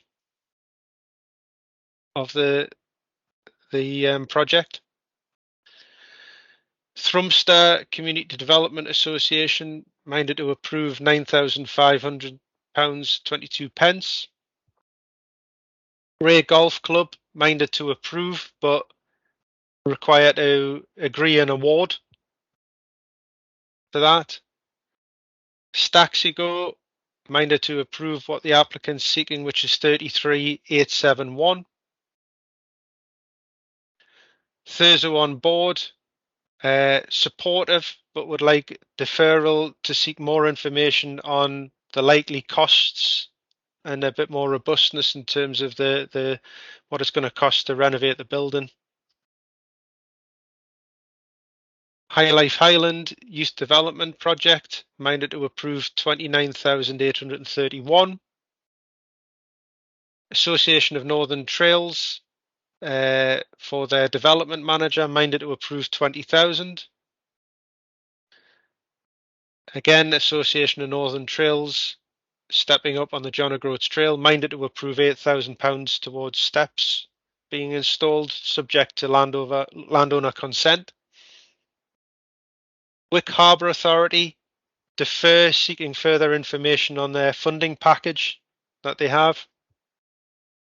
And finally, John O'Groats Mill Trust, minded to approve £50,000, not the 50 that I've put in here. £50,000 as they've applied. So that gives a current position of £195,000 and £195,002.68, which members are minded to approve. So we have £159,410 left to allocate. And I would draw members to the first one that we should look at as being Ray Golf Club, as we don't have a value sitting against that presently. Okay, Mark, thank you for that. Any comments? Raymond, yes, please. I'd be minded to approve in respect of what the officer has said there just now, with the exception of Thurso Community Development Trust, obviously, because I declared an interest in that. Therefore, that would be up to other members to be able to say whether they would go with the amount that the officer has said, and I'm sure that they would probably be acknowledging their membership, their declaration of interest in terms of Northern Trails. But if we can get over it in terms of our declarations, I would be minded to move the support of the officer side there. We just, Councillor Bremner, we just need to agree a value for Ray Golf Club. We don't have a value in there at the moment because members were not sure whether they wanted to support the full amount or a reduced amount. I think that we're in a position where we can support the full amount, actually. Thanks. Everyone happy with that? I agree. Sorry, Yeah, Matthew, you got your hand up. I'm sorry, I missed that. Sorry. Yeah, thanks, Chair. Well, yeah, first of all, I agree with what Councillor Bremner, Councillor McEwen's just said as well, just to clarify on that point. Going back, Mark, to your summary there, I just need to be clear, albeit really frank on this one. Thurso on board, I think what we need is an absolute assurance that that building is in good order. If we're going to put money into it, we need to know it's safe. Now, I think that might be quite a big ask for them, but we can't. We need to know it. And also, I'm not sure if you mentioned or not. Yeah, I can't quite recall, Chair, if we clarified. Certainly, I think it was Councillor Bremner that talked about overlap between different organisations within the town, which is absolutely correct. So it's also to, in some form or other, ascertain that we are not basically funding an organisation to do a job that, for better or worse, a different organisation in the town is already doing. But my key point is about the in structural position of that building. Thank you. Okay, thank you, Matthew. Raymond, Are we speaking about Ray Golf Club? hold on a minute, Jan. Raymond Sorry. just coming in there. No, I don't think that we're talking about Ray Golf Club, Jan. As far as I'm concerned, I think that we've all, in what we're saying, we've approved Ray Golf Club with the full amount of 75,000 as they requested. In terms, just a caveat, it's my mind that if we are approving the amounts that we are approving just now, that is because we are in a position to do so. And the applications have had the benefit of being able to qualify because of the robustness, the qualification factors, and that have allowed us to be able to be in a position where we can approve them. It is therefore at the next stage, if we have deferrals coming back to us, then those deferrals are we have to make a consideration in terms of the available pot left at that time. Yeah. And as Councillor Rees said there just now, most of the applications that we were minded to defer for various reasons also have we also have the ability to be able to make a consideration with the remaining funds in terms of whether we would be fully minded or partially minded to support, depending on the crossover. So what I'm basically saying now, in summary, is the fact that those applications that are being approved now, the remaining funding, we then bring our mindsets to what's left with what funds are left, and that's another process for the next phase. Thanks. Okay, thanks, Raymond. Yeah, that's understood. Can I just clarify on Thurso on board what I'm going back and asking for is some extensive information based on what the structural position is of the building, how much work it will require to bring it into a safe condition, and what their understanding of the costs of developing it are, even if it's a high level, and also that they have consulted with other organisations in the locality about youth activity provision, seeing that's what they're focusing on, so that there's some consultation with those organisations in there. Yeah, that's a position. Yes, Mark. Thanks very much on that.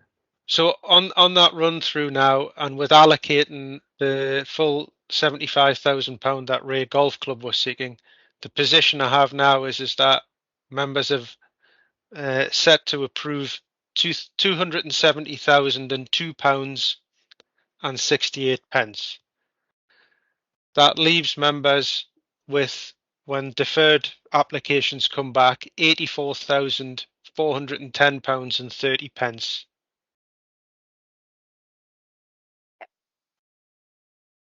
Okay, Mark. Yeah. Thank you. Thank you, Mark. Is everybody quite satisfied with that? Can I just check with the clerk, with Alistair, if you've got all the information you need just now? Sorry, you're on mute. Yeah, thank you. Yeah, I've got a record of all that. Yeah, so thank you. Thanks. Okay, Chair, I don't know if you want to move to approve that. Yes, I think there's no other hands up there, so we'll move to approve there. What you were saying, Mark? I'm happy to propose that we approve the officer's summary there. Yeah, and if you need a seconder, I'll second it. Okay, and there's nobody has any objections, so that's fine. Excellent. Okay. Well, thank you very much, Mark. That was quite an extensive report there. It was, yeah, and thank you very much Yeah. for your patience. It was a difficult one to go through. Kept Thank us well you. informed. Okay, Thank members, you, Mark. I'm proposing just a Thanks. quick 5-minute comfort break, if that's okay with everybody. Yep. And Yes, it we'll is. see Thank you. you. See you shortly. Thank you. Yeah. Thank you. Welcome back, everyone. Move on now to item 6. I'm delighted to see we've got Anika Jansen here to go through the paper on the Thurso Attainment overview. Okay, over to you. Thank you, Chair, and I think we're still good morning. So good morning, members. Yeah, I'm here to just bring an attainment paper, just an attainment overview of the associated school group of Thurso High and the associated primary schools with that. We are bringing an attainment paper for all our ESGs going forward, just to give you a good overview. However, I haven't brought any head teachers with me because there's a number of them. So if you have very specific questions about attainment within specific schools, I can then bring that back maybe to a business meeting or so, and then I can bring my head teachers with me too. Okay. Right, so a report provides you and gives you links to further information in relation to all the schools, but I would like you to note that information shared with this report is for last session, session 22-23, because that's where we have all the available data. As you know, the primary schools in Thurso ESG, you know who they are, but they serve 841 pupils in the primary schools, and we also then have our ELC settings with 156 children. Of them, 106 children of the ELC children are in local authority settings, and 50 are enrolled in voluntary partner settings. And as of September census 2023. The secondary school, Thurso High, they serve 753 young people at the moment. So members, I'm asking you to scrutinise and note the content of this report. As you note from the content, there's a lot of information within the report, and as I said earlier, as any specific questions we can maybe bring to another meeting, and I can bring a head teacher with me. However, within the report, you can see how the schools were rated within their standards of quality report that they submitted in June 2023, and that's a requirement by Scottish Government that they all have to do. As you also noted, note from this report, no school within ESG have had a recent inspection from HMI within the 5 last years. So it will be interesting when we eventually have the inspectorate coming out again and see how they see things as well. The attainment overview for the primary schools showed that some schools within ESG, they perform actually higher than national Highland average. Some perform below, and officers working together with head teachers around that. There's one school, as you can see as well, have no data. It's just because it's a small school with less than 5 pupils. And obviously we don't want to maybe publish that data because we can identify individuals too. In the high school, at the end of S3, pupils actually achieve higher than national Highland average, and they're all on good track to achieve and continue that trend forward too. I apologise, I think the table for senior phase is not a very good one, so that's where I've maybe proposed we could bring the head teacher of Thurso High back to have more in discussion around that. However, the literacy in Thurso High is performing slightly under virtual comparators in NAT 4, but they actually perform above their virtual comparators in NAT 5 and literacy. And the numeracy, Thurso High actually perform better than the virtual comparator in NAT 4 and in NAT 5. What you can also see from the positive destination charts, that Thurso High is slightly lower than the national Highland average, although it has increased over recent years too. And obviously, as you understand, there's a lot of soft data and reasons from that as well, which the head teacher could explain more into detail if you wish to do so. So thank you very much. I know that was a whistle-stop tour of all the data in Thurso Associated School Group, but yeah, I welcome any comments. Okay, thank you very much for that report. There's a lot of positives there. It's good to see. Did you mention the inspections will be starting again? I don't know if you have any idea what dates that would be. Yeah, the inspections have started, and we have Yeah. actually quite frequent inspections. And actually, Leipster Primary School, I know that's the Wick ESG, they actually get inspected this week. But in Thurso Associate School Group, we haven't had an inspection for the last 5 years. So all the obviously inspectors and the inspections we have it may be slightly outdated. So it'll be interesting to see, when they come into cycle again within the Thurso ESG, how they get on too. Okay, thank you very much for that. I can open it up now to members if any comments or questions. Carl? Thank you, Chair, and good morning, Annika. I've just managed to lose my notes from memory. And look, congratulations to everyone that's achieved some of the fantastic results that are recorded there. But I think it was in standards and quality reports where there was quite a difference. I'm going to say was it ranked from very good to satisfactory. Just it would be good, we obviously aspire to our children reaching the best standards. So it'd just be good to get your thoughts on how, what we need to do to consider in addressing those matters. And I'm sorry I had some more questions, but I'll try and find them. If I need to come back to you, I will. So thanks. Thank you for that question. Are you okay if I go answer that, Chair? Yes, on you go, each one. Aye, yeah. No, yeah, I think the key to it is to be very honest in your evaluation. And obviously we compare ourselves to the framework of something called How Good Is Our School For? And we have examples what the different standards stand for.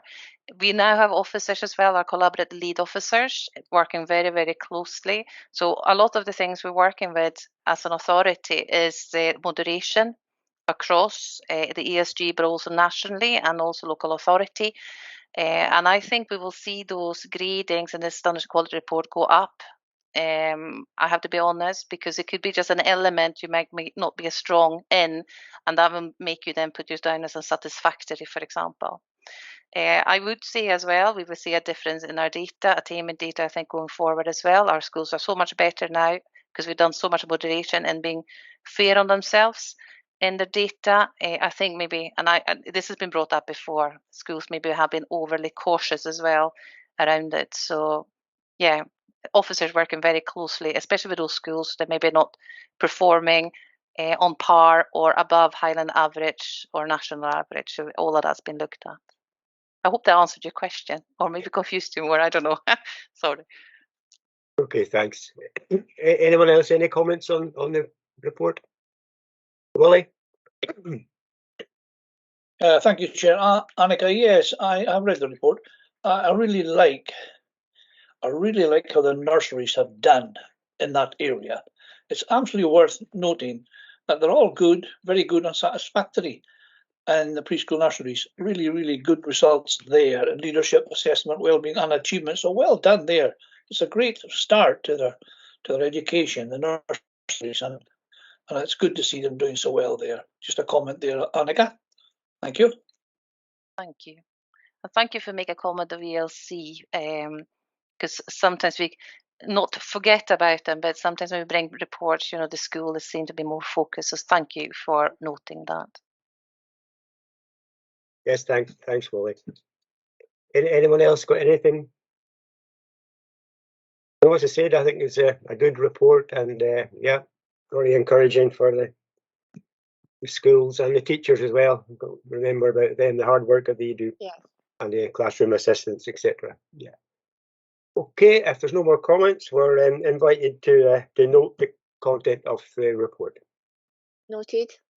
Noted. Okay, thank you very much. Thank you very much. Thanks, Thank Annika. Right, we move on to item 7, the Area Roads Programme. Just before we actually invite Josie in, I just would like to show our appreciation and thanks to our road crew that did a brilliant job over the particularly bad period of weather. Also thanks to Beer Scotland, Emergency Services, Police Scotland. They all did their bit. We heard earlier the fire brigade were helped by a member of the public. There were plenty others, contractors and businesses and local farmers and individual members of the public that did an awful lot of work. And it is just, I think, worth to to thank them for that and showing a very good community spirit in a particularly bad period of weather. Okay, Josie, we'll hand it over to you now. Good afternoon, members. Afternoon. We've reached that time of day. So today this is the first of two papers, but this one is bringing the proposed list of the prioritised works that were identified for the Caithness capital budget spend for 24-25. So these works, the list in Appendix 1, the works have been identified through various sources, not least yourselves reporting, the public reporting, our officers out visiting all the sites, and where we receive compensation claims for potholes, I say, also has a factor on where we go and look at roads and that. So we've been out. However, I would say they went out in December, you know, the timing of having the report. So this list is a snapshot of the time of the state of the roads we were in prior to New Year. I'll come back to that a bit more. And, you know, it is what it is when we have to do it. And as you know, we've discussed these as the time's gone on throughout the year and revisited the priorities and responded to the needs of the county, is how we do it. But I just want you to be mindful, since that list was reported, we've had a couple of storms, we've had Aisha and Jocelyn, we've had some amber weather warnings, we've had a red weather warning, we've had the snow. So that will all have an impact on the road network. And roads that were looking like they were okay in December might have deteriorated. So it's just to be mindful of that list and the priorities that were put in place back then. The other item of note in the report is, at the moment, as you're all aware, the Highland Council budget hasn't been set. And because that's not been set, we don't know what our area allocation will be. Similar position as last year, where we were looking at an anticipated baseline capital budget for the service, which is 7.2, and based on previous distributions, that reflects down into Caithness at just under 600,000. You know, if I base it on previous years, the way that the distributions happened. So I did say in the report there was a red line. Last year I put a red line and it caused a little bit of it. So this year, if there was a red line on it, it would take you down to item number 17 on that list of those current priorities. Bearing in mind, some of those are small schemes, £5,000 or £6,000. If you throw in one big scheme at £100,000, that adjusts how many schemes we can do. And those schemes we've identified can change. The length may get longer. It might be that there was a small section and now is doubled, trebled in size, depending on what the weather's done. So at the moment, members, I'm asking you to note the list of priorities, but be mindful that they can change when we review them once we've come out of winter. And as always, we bring that list back to yourselves at our monthly meetings. But I can't give any guarantee of how much we will get through that list, because that will depend on what is the outcome of full council and the setting of the budget. Thank you. Okay, Joanne, thanks very much for that. Has anyone got any comments that they wish to make about the division? Nobody? Oh, Matthew. Yeah, thank you, Josie, and thank you also, Chair, for your comments about how everybody's sort of pulled together in different agencies during the bad weather and all the different forms it took. Josie, I've got a list of 4 or 5 specific schemes that people have been on at me about. Some of them you know about.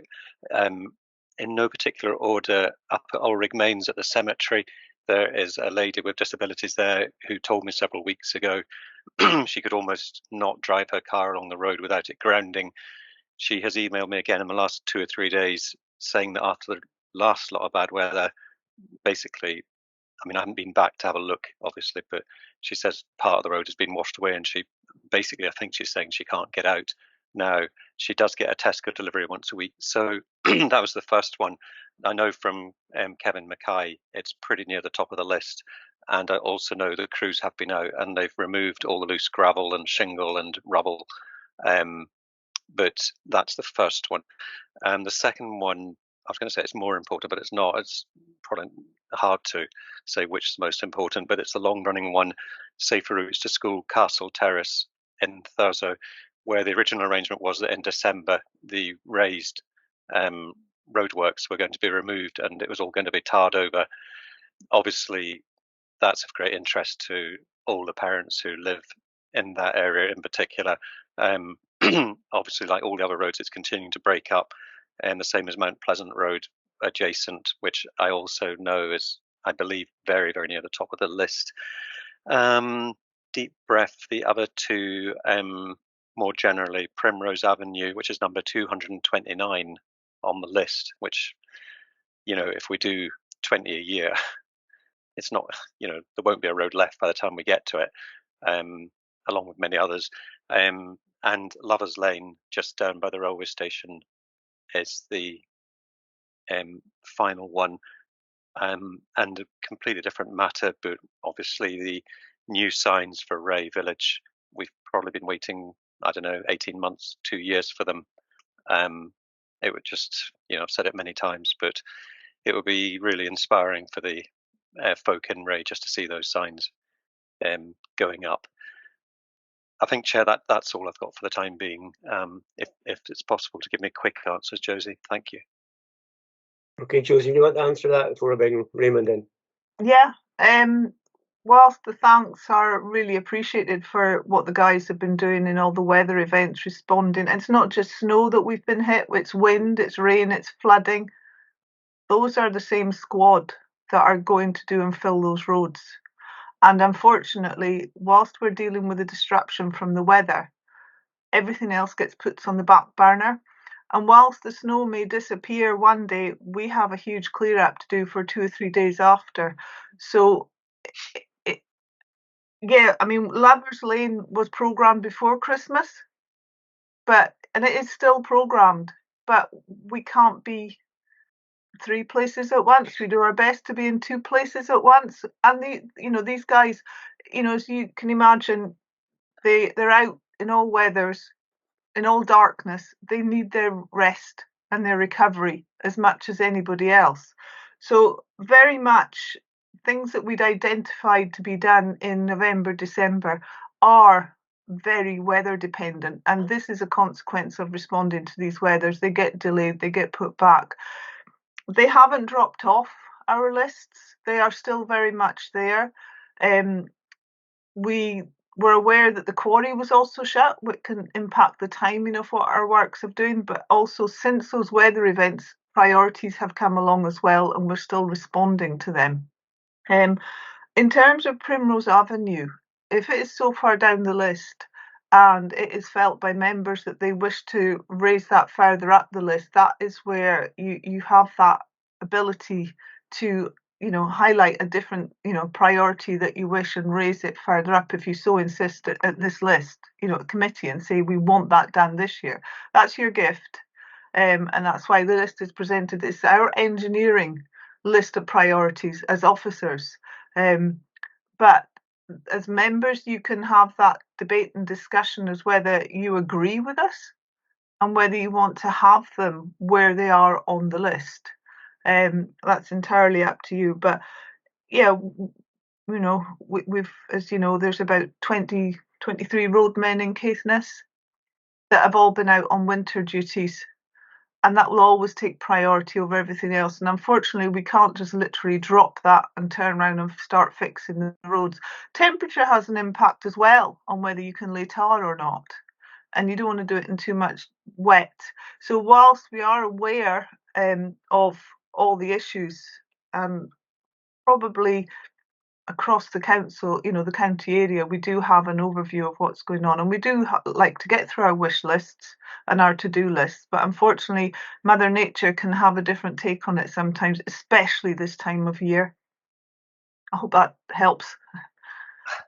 Thanks, Josie. I mean, it does and it doesn't. Actually, Primrose Avenue for me, excuse me, For the avoidance of doubt, I'm not sure it should come further up the list. I mean, it's lethal at the junction there, but there are so many others.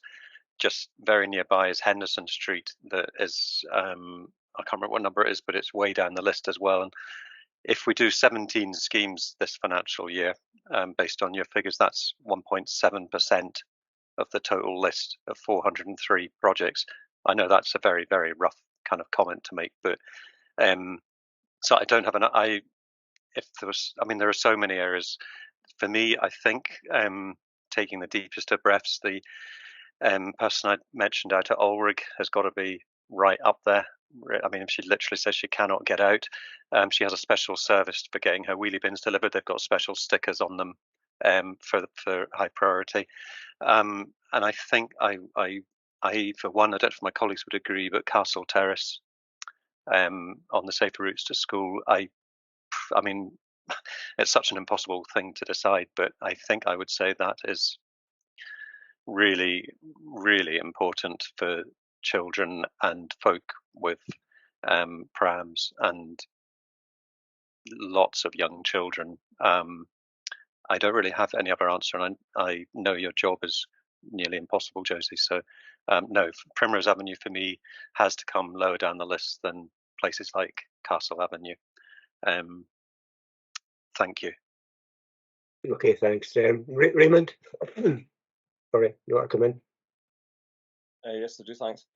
I think if we were to open it up at the Caithness Area Committee, Councillor Rees would understand that we could all bring lists of the areas that are really important to us, and before we know it, we'd turn the whole Caithness Area Committee into a monthly roads meeting, because we'd all be wanting to have a discussion about how we prioritise the bits that are important to us, or important to the community councils that we attend, who frequently give us plenty references as well. So I think the area to actually discuss the order of the, and to take the quality time to be able to look at it now that the officers have presented it to us at the Caithness Area Committee, is probably the monthly roads meeting, and then we can have a wee chat about the issues that are prevailing in certain areas, and then kind of make a reasonable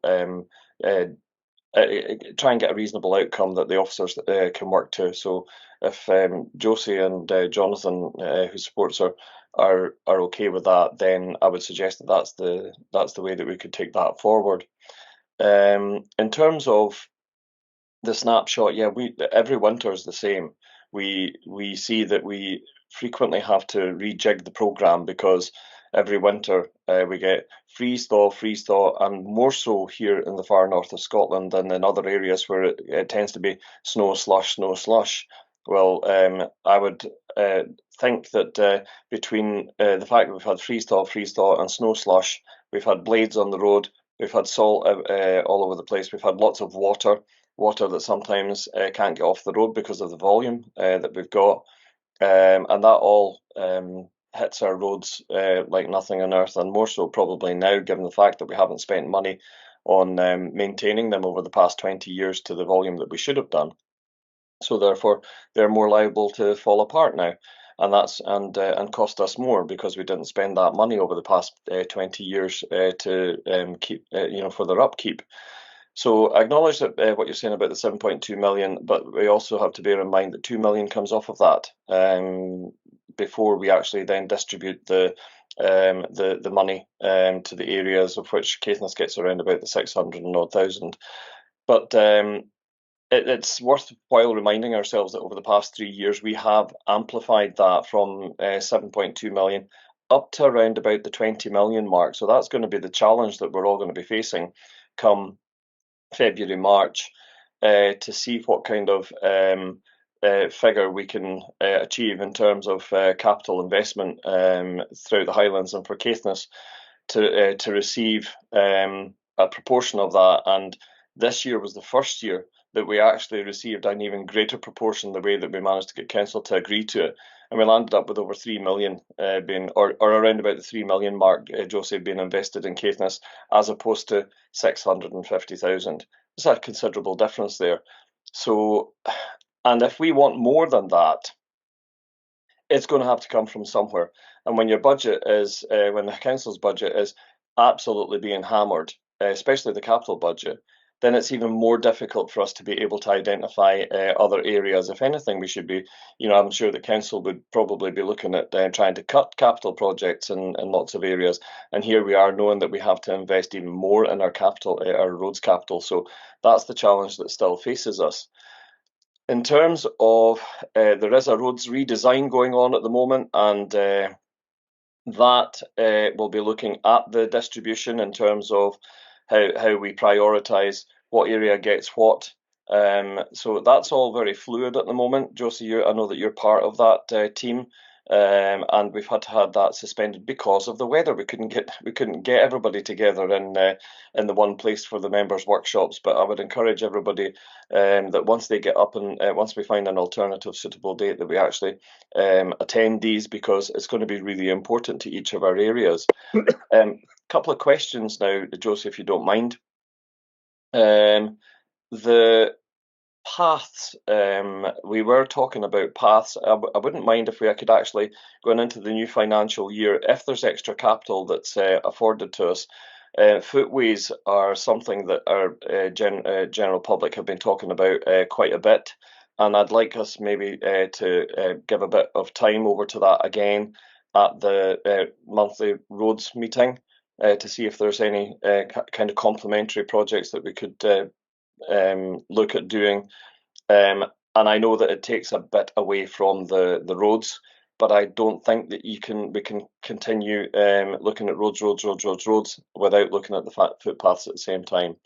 White lining, especially in given the fact that we had a contractor who, and as far as I understand, they haven't undertaken the whole contract that was given to them. So it'd be good to get an update on that, because there's an awful lot of people in the public domain that are questioning what's happening with that, especially in the Wick Community Council. In terms of the programme flexibility, completely hear what you're saying there just now, because items like George Street, North Street and what have you in Wick were also scheduled to be done, but as you've said there just now, the programme has had to be varied according because of the winter weather. But just a commitment that we are still looking to have that done, if as much as possible before the end of the financial year. And in terms of potholes, they seem to be becoming a bigger bane of life these days. And what is our consideration in terms of the Pothole Pro and any team that that's used to back up that, in terms of actual potholes and a Pothole Pro programme? Is that revenue, is that capital, just for the public to understand what your approach is to that, and how you go about tackling potholes as opposed to actual sections of resurfacing and inlay and overlay and what have you. I think those are all the points from myself. Just the last caveat that, thanks. I wasn't wanting to see a red line where we then find out that the papers say, we're only going to get 7.2 million. That's divided up 650,000, and for that we're only going to get 13 roads delivered. If we actually look back on what we've actually done this year, it's far from that. We could do with getting more. I would love for us to have lots more money in terms of this, but we're going to have to be in this for the long haul. 20 years of underspend or whatever it's been is not going to be remedied, but within 3 or 4 years, we're just not going to be able to get that amount of cash together to be able to recover our roads in in as quick as a time as they've been allowed to fall apart. Thanks very much, Josie. Josie, do you want to respond to that before we move on to Carl? Yeah. Footpath, yes, absolutely. We started compiling a separate list last year, and certainly happy to bring that to the table for discussion, just to see, and it can be in a similar format of a prioritised list to work on with members. White lining, yes, we have experienced difficulties in contractors coming up. It tends to be a fair weather activity, because once you put salt down on the road, it interferes with the durability of the lining. What we've experienced is that the contractor is then in competition with the tourists for finding somewhere to stay, and it's become a challenge. We are working with them, we are back in contact with them, and we are trying to expand on the amount of work we do. I believe it's maybe something for members to inquire about, but I do know that there's a white lining squad being pulled together internally by the council. However, I understand that the lead-in period for the equipment has been what has dictated the rollout of that programme. The industry, Brexit, and the supply of the equipment, I believe, is what's holding that one up. So that's maybe something you could challenge on if I would that, but that's being managed centrally. Pothole Pro is involved in many activities. As I've said before, the Pothole Pro, its functions is to cut a nice square line and sweep up what it cuts out. It doesn't have a hot box. It doesn't have the material with it, and it doesn't have the ability to roll it and lay it, and it needs a squad of men behind it. It cuts a bonny hole. It also has brush cutting activities, and it can do ditching work. So when the weather is bad and the temperatures aren't conducive to laying hot tar, we've got the squad out reacting, doing temporary patches, which the Pothole Pro isn't suitable for. But what we do have it doing is ditching work, and it's been scrub cutting. So it does do other things. I hasten to add, it has still yet not been deployed to Sutherland. I was given one per operational area, which is Caithness and Sutherland. At the moment, it has never made it out of Caithness for various reasons. It has been in use. It has been used in capital works as well as patching works, the revenue spend. It's doing a lot, and it is used as much as we can. And when we have the weather in, obviously, if the guys are on winter maintenance, it's not being used. But when we can use it, we do use it to the best of it. But it doesn't go around filling the potholes. It's a Pothole Pro which cuts a nice professional hole and sweeps up what's in there to allow the guys to come behind with the material and fill it. I think, dare I say, that some of the publicity when the company that manufactured it put it out gave a false impression that this thing was a one-stop shop and would actually fill the potholes. And what I would also say is how many potholes we can fill is dictated by the budget we have, because it's the material that will, keep it. So we're trying to keep it going in other ways as well. I hope that answers your questions, Councillor Bremner. And I come back in on that, Chair. Just very, very briefly. In terms of the Pothole Pro, I hear what you're saying. I think that we have to balance it with how the council has made it out to the public. We know it cuts a bonny hole, but there is an expectation in the public domain that the Pothole Pro is to be used for potholes, even though it has the other facilities, brush cutting, ditching, etc. And the council did invest in 5 of them, so it might be good to have an overview of that at the redesign, through the redesign process, if you wouldn't mind passing on that comment from me from this meeting in terms of how we actually maximise the benefit of the Pothole Pro, given what the level of the public expectation was. Thanks very much, Josie, for everything else. That's really good. Thanks, Raymond. Sorry, I've got a bit of coffee here. Carl, do you want to come in? Thanks, Chair, and thanks, Josie, for your report and updates. I think, firstly, I would tend to agree that I think every councillor will have they get multiple approaches every week. So I think getting into the task of determining priorities here would be very difficult, and I cannot think of a better way of managing a situation we face than which we do through monthly meetings. So I tend to agree with that. I think just a bit of slightly different take on the discussion, and look, it's been really interesting to understand some of the points we made. But I always feel that we should be doing a lot better on the PR that goes out through this. you know, I think some of the points have been discussed today around Pothole Pro.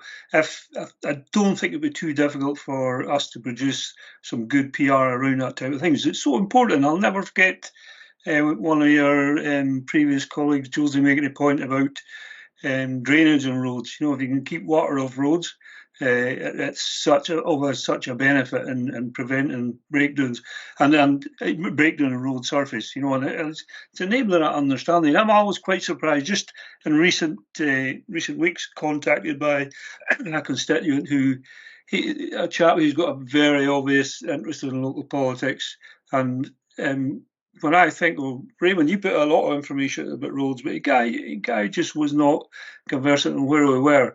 So I just think we miss a trick on how we share the information and what we're doing. It's a horrendous task, very difficult. But I think when people do get a better understanding of the situation we face, how we're tackling it, and the measures that we're taking, it makes it a bit more palatable for them and easier for officers. And I think a final point I would make, and I've made it in the past, I think you can now see nationally how the issues are emerging in regard to roads infrastructure. Roads infrastructure in the UK has not been invested properly for decades. And you can see English county councils now making the points about potholes and road surface breakdowns. So I wonder if we've had a right approach recently in how we tackle it. I think, you know, we've got to make a case to both governments, and we need to be working more closely with MPs and MSPs and making that case. But I'm just not wholly confident that we're fully on top of that last point yet. But maybe it'd be good to get an opinion on other members on that too, because we can work together on that final point in particular.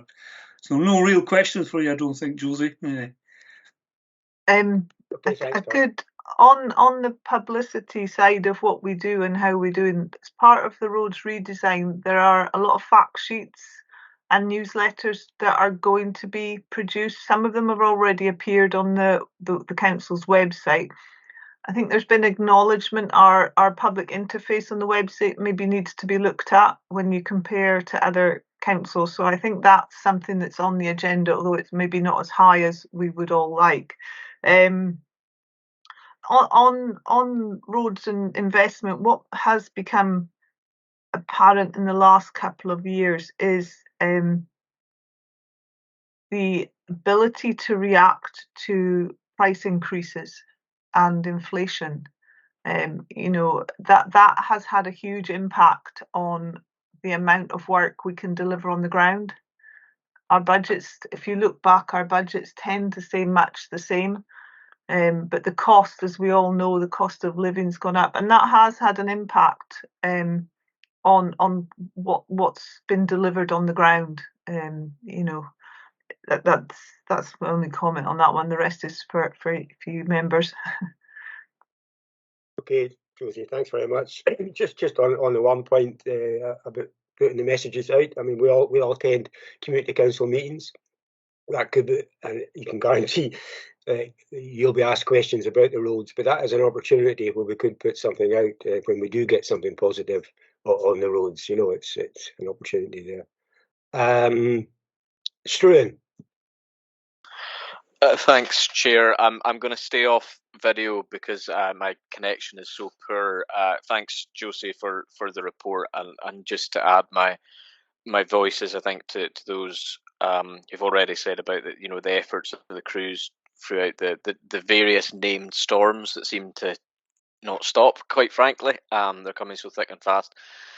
But also your broader point, which I think will be missed by the public, not deliberately or through any malicious intent, but that we often see the number of days where things are bad, but the cleanup can last significantly after that, or indeed, as we have seen, actually there is preventative stuff that ongoes when we know that there may particularly be a problem. And I'm conscious that the various signs that go up to indicate that there are potential flooding in areas on the roadways are particularly helpful for local people as well. I'm conscious that the report is very robust. I believe certainly as my time as a councillor, the position that we find ourselves when it comes to our roads, I actually think is a pretty transparent one. I think if you look at what you have provided to committee, it's incredibly robust, and I know that there is, sometimes we probably don't want to see the endless list, but I think it is important that it's there, because I think it does point to people that there is an acknowledgement, and as you said, this is the informed professional engineering position in terms of the priority list that's been presented. Now, since I've been on the council, I don't think that has been particularly challenged at committee, and for good reason. If we did have an elected member who had decades of roads experience, I think we might decide that we could lean on that experience. But at the end of the day, this is the the professional summary that's come from you and your team, and I think it's important to note that this is the priority that's coming forward from the service, and I'm quite happy to take that professional position as essentially being read. In terms of a number of the issues that have been raised, to add my voice to what Matthew was saying around about some of the small things, for example, the road signage and Ray, I think is a key one. And I have noticed that actually throughout the storm, the various storms, there's been a number of roadway signage or carriageway signage that has kind of keeled over, and probably that's not necessarily just due to the storm, but probably not noticing that the actual poles themselves have degraded quite significantly, because essentially the rust is just allowing them to topple. So certainly add my weight to that. And lastly, for me, on Carl's point, and I absolutely do agree with where Councillor Rose is coming from in terms of this is not just a Caithness and indeed Sutherland issue, because I know that's where the service grouping is here in the far north of Scotland. We are seeing it. I think our unique weather pattern does not help our case. I think that the council leader has alluded to that previously. But where I think we actually do potentially need to have some constructive challenge here is, if I look at the funding for the trunk network, I'm now beyond the point where I don't kind of view that just in an envious position. I just believe that it's fundamentally unfair. Because if you look at the local authority and what the local authority is being asked to do as our roads authority in the area, and I look at the funding, the resource profile, the ability to access capital in order to get the plant and the equipment, and indeed various various different interventions that you see, I think we do need to have a grown-up discussion around about saying, well, I don't believe we're now the kind of the poor distant cousin here. I don't think you can even tell that they're necessarily related, apart from the fact that both have cars that are driving on them. So that's the only thing that I would say there, Chair, is that I think that the roads team are doing a really good job with, I think, the resources and the profile that they can have. I completely agree that we could potentially do a little bit more around about putting out the positive cases for things that are going forward, so that the communities can be informed. And I think community councils play a big role in that. But I do think we have to have a grown-up discussion around about how this funding mix essentially comes together, because I think we are, as a local authority, I think we're in a far more unsustainable place than the contracts that are awarded through Transport Scotland. And again, how many of the people in the local community know that the A9 is different to the A36, etc., etc., etc. I think we're starting on a losing stump there. So thank you, Chair. Okay, thank you, Stuart. I don't know, Josie, do you want to come back on that, or? I won't comment on the trunk road side of things, but in terms of signs and poles, when we get a huge influx of capital money, the aspiration is that we will do as much of that in-house with our own squad, to do that. And you'll see in the next report, there's an element of that there. But what that does is means the staff are then deployed to try and spend that money that we've been given, because we don't want to give it back. We want it to go on the roads. We want to do as best we can. But you have less of a squad to look after the routine maintenance, and sign poles is one of them. So there is a balance to be struck, and to look at what is a famine, what is a feast, and with as grateful as we are, we have had 3 years of feast, but the knock-on is that the routine maintenance, the cyclical maintenance, is probably not has had as much attention as it would normally in a year when you've got less capital money. So there is a balance that has to be looked at and struck in that respect, and to try and find that fine line. But the subsequent resulting is things like signs that we probably were aware of, but in terms of priorities, we hadn't got to replacing these poles. Now our hands are forced, so we will be getting to them. And we will be aware of them. We have a very diligent roads inspector who reports on all these. Okay, thanks, Josie. Wally? Thanks, Chair. Good, Josie. Good to see you again. Yeah, when you mentioned the pothole, I was quite impressed when I met or seen the first jet patcher when it came to Caithness at Brawl and Halkirk several years ago, and it did fill the holes, and it was a one-man operation. I thought it was really, really good, but we don't see any jet patchers nowadays. But however, the Pothole Pro, okay, it cuts a hole out, it dries it out, and it seals it, which is most important. That's the most important part that the Pothole Pro can do. Preparation, preparing the hole for the tap. So there is great use there being made of the Pothole Pro. So we don't want to write it off completely. Now, Chair, you did mention, Chair, at the start of this report about thanks to the emergency services and everybody working together. I read the report that came in from Stephen, the police officer, Stephen Missells, last week, and it was very impressive. Very impressive what was going on behind the scenes less than 2 weeks ago during that storms, which everybody came together between Helmsdale and Dunbeath, in particular on that A9. Now, I know what it's like there because I was there in 1978 on Saturday morning when those people lost their lives, and I know how scary it can be. I got out in 1978. I got out, but they didn't. And I know how scary it can be when vehicles are locked in on that particular stretch of road. So great credit to the emergency services that got them all out. That sort of thing shouldn't happen again because of the gates. But well done to everybody that's involved, all the drivers, the gritters, and everybody that came together to rescue these people. So well done. Thank you, Chair. Yes, Willie, thanks for that. I was actually out there myself when I was in the police at that particular time, and it was very, very dangerous indeed. Yeah. Matthew?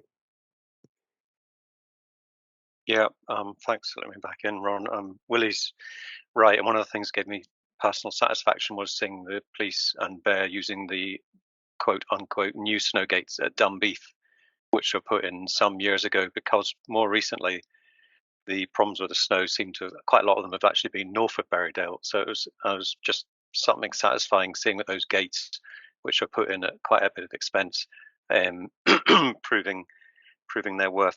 I did put a question in the chat about the white line machine that's in the depot at Janetstown, Josie. It's literally pristine, hoping very much it can be used because we've got so many junctions, including some of the ones that have been resurfaced, like in particular at the bottom of Mount Pleasant Road where there's no white lines at all. So I'm hoping that machine can be used. I know it's the road safety team that are dealing with the crossing in Castleton, but I passed there yesterday. There's not one of the 4 safety bollards, directional indicator signs, whatever we want to call them there. It's just there's nothing there at all, which is a big concern.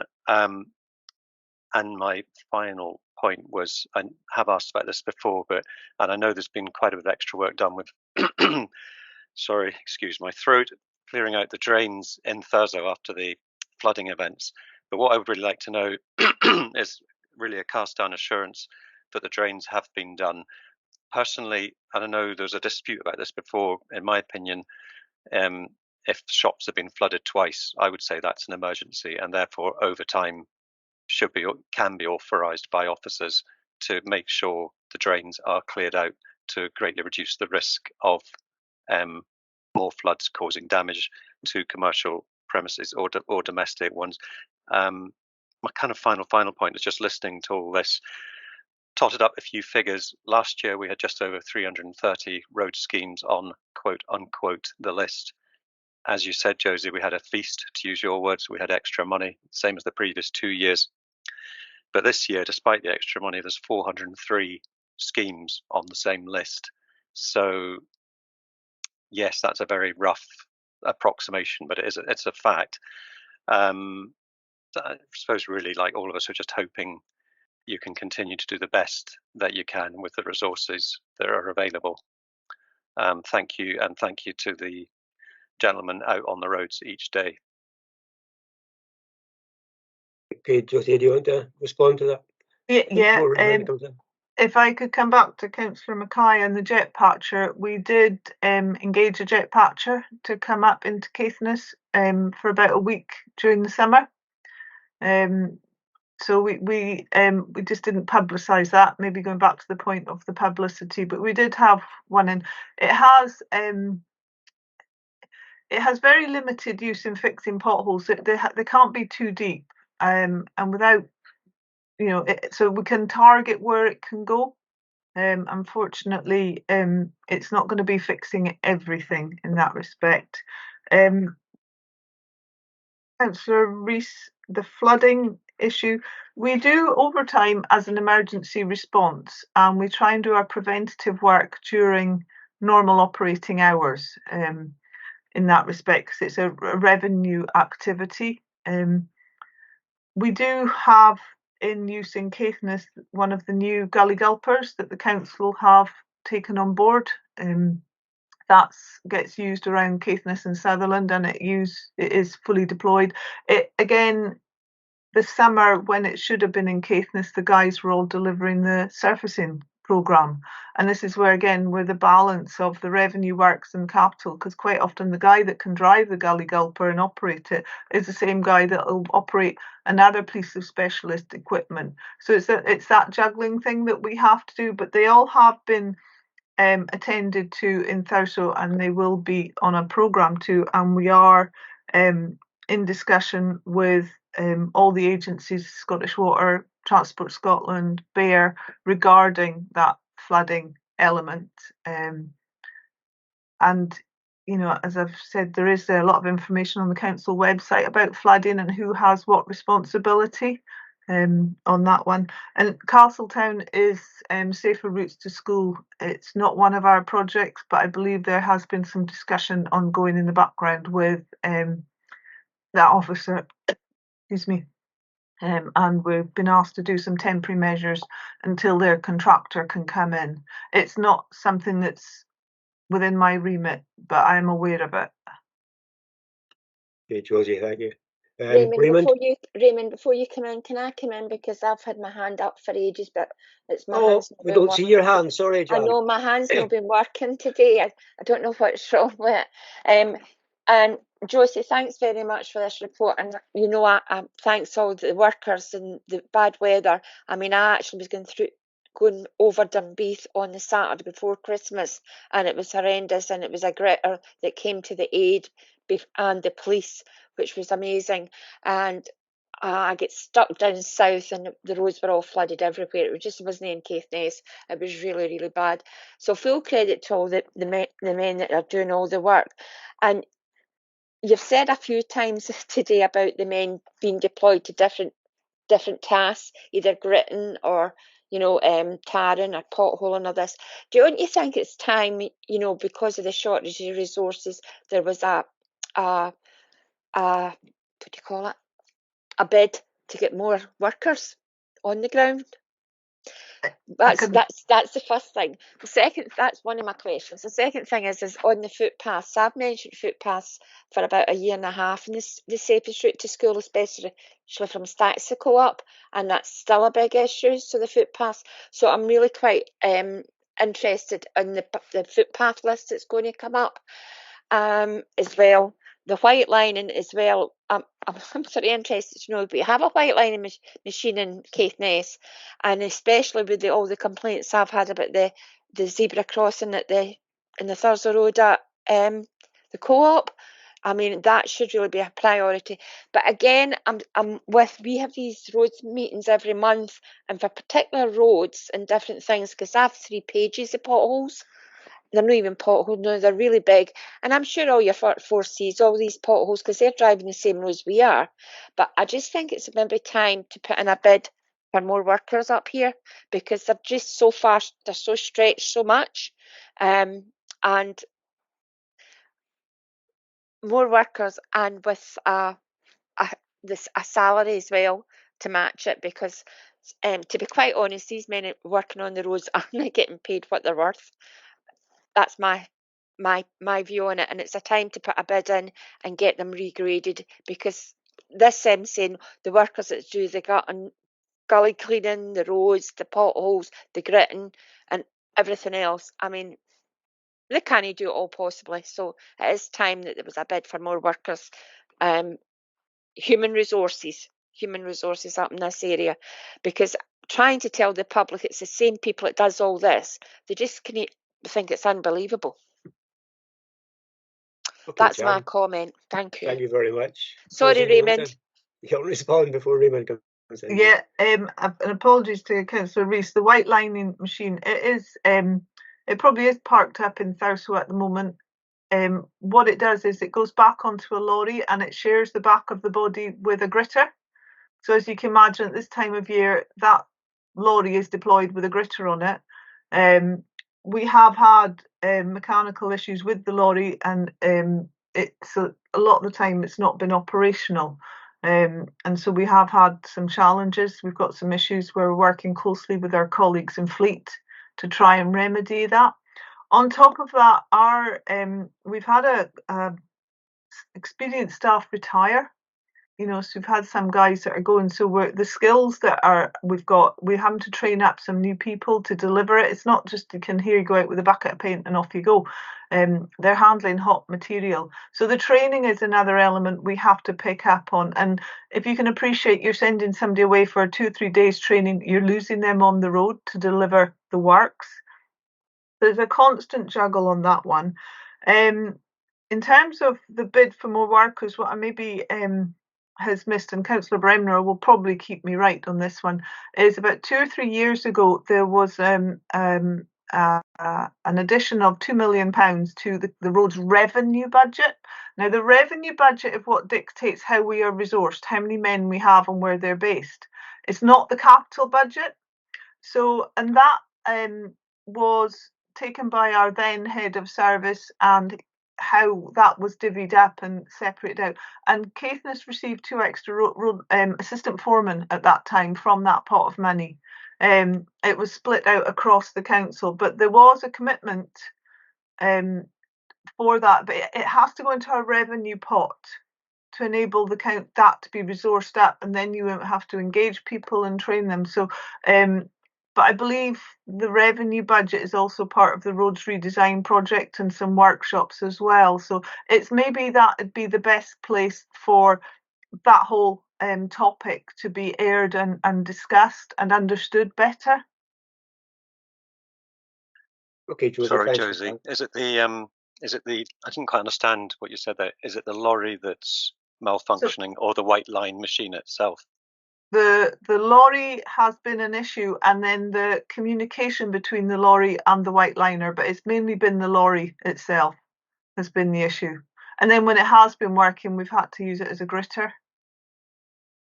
Okay, thank you. Yeah, but can I just say, you've only been using it maybe as a gritter for about the last 4 weeks or 5 weeks. I think way back in September, you sort of told us you're going to winter maintenance. So why is all these maintenance issues not sort of pointed out then and sort of rectified before we go into this kind of bad weather what I would season? say is that's an operational matter, and it is being discussed and rectified. I wouldn't air it in this forum.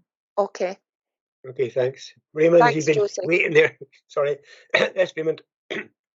It's okay. I also think that's because back then it was under contract.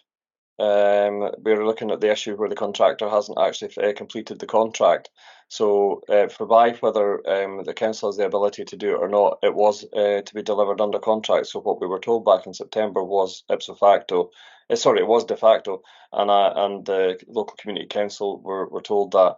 I think part of the frustration that they have is the fact that the contractor hasn't completed the works, and at the time that the contractor hasn't completed the works, the council was going into winter maintenance, and therefore any opportunity we had to be able to do it ourselves has been taken away from us. So we are wholly reliant time on that contract being delivered, insofar as the zebra crossing is still outstanding. So I hope that, from what I understand it to be, that's where we are. Very, very frustrating. I know that, especially given the period of time of year that we're at.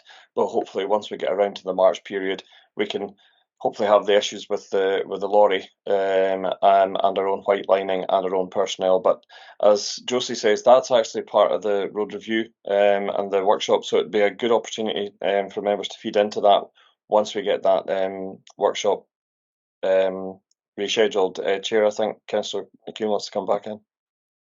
That's a good idea. I'll just put my hand up. Thanks, Raymond, for that. Just in another wee thought, you know, these contractors that are coming up, and you said they come up in the tourist season and they can't get accommodation. Why don't they forward plan and say, you know, we're going to be up in March and book their accommodation now? Because Rather than I'm doing my best. I'm trying, yeah. but it's down But to us to coordinate it. Just actually, you know, put that little thought in their head. You know, it's forward planning. You know, you don't sort of. I mean, I know a lot of tourists turn up here and think they can get a hotel room, and they can't because we're a quiet area. Some of them are all fully booked, so you have to book sort of about 3 months in advance. I appreciate that. It's my workload and trying to coordinate So, it and book everything and coordinate everything and pre think of what's coming. I'm thinking about the spring and summer, and we're not even out of winter. I thought that would have been the contractors that should to book their accommodation. We have to chase them. We have to chase them. We have to get them back in. Yeah. No, Josie. Okay. Right. Right. Catherine, I didn't even get to say my point. Sorry, Raymond. You had a point. Yeah, I've got a couple of points. It's just that I was trying to clarify on the white lining. That wasn't what my point was.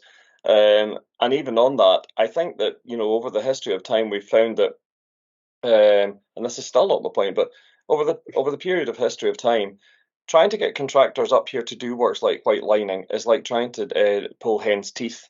If your name's not marked on, you're not being paid the prices that Bear are prepared to pay you to be able to, you know, finish off a particular point. It's actually really difficult to get contractors, as I understand it, to commit to, and that's why I think Josie's talking about having a big enough workload that is able to justify them coming up here to be able to do the job. Hence why it's quite annoying when they do come up here, they get a big enough contract and they only do half of it, and then we're still waiting for half of it to be delivered.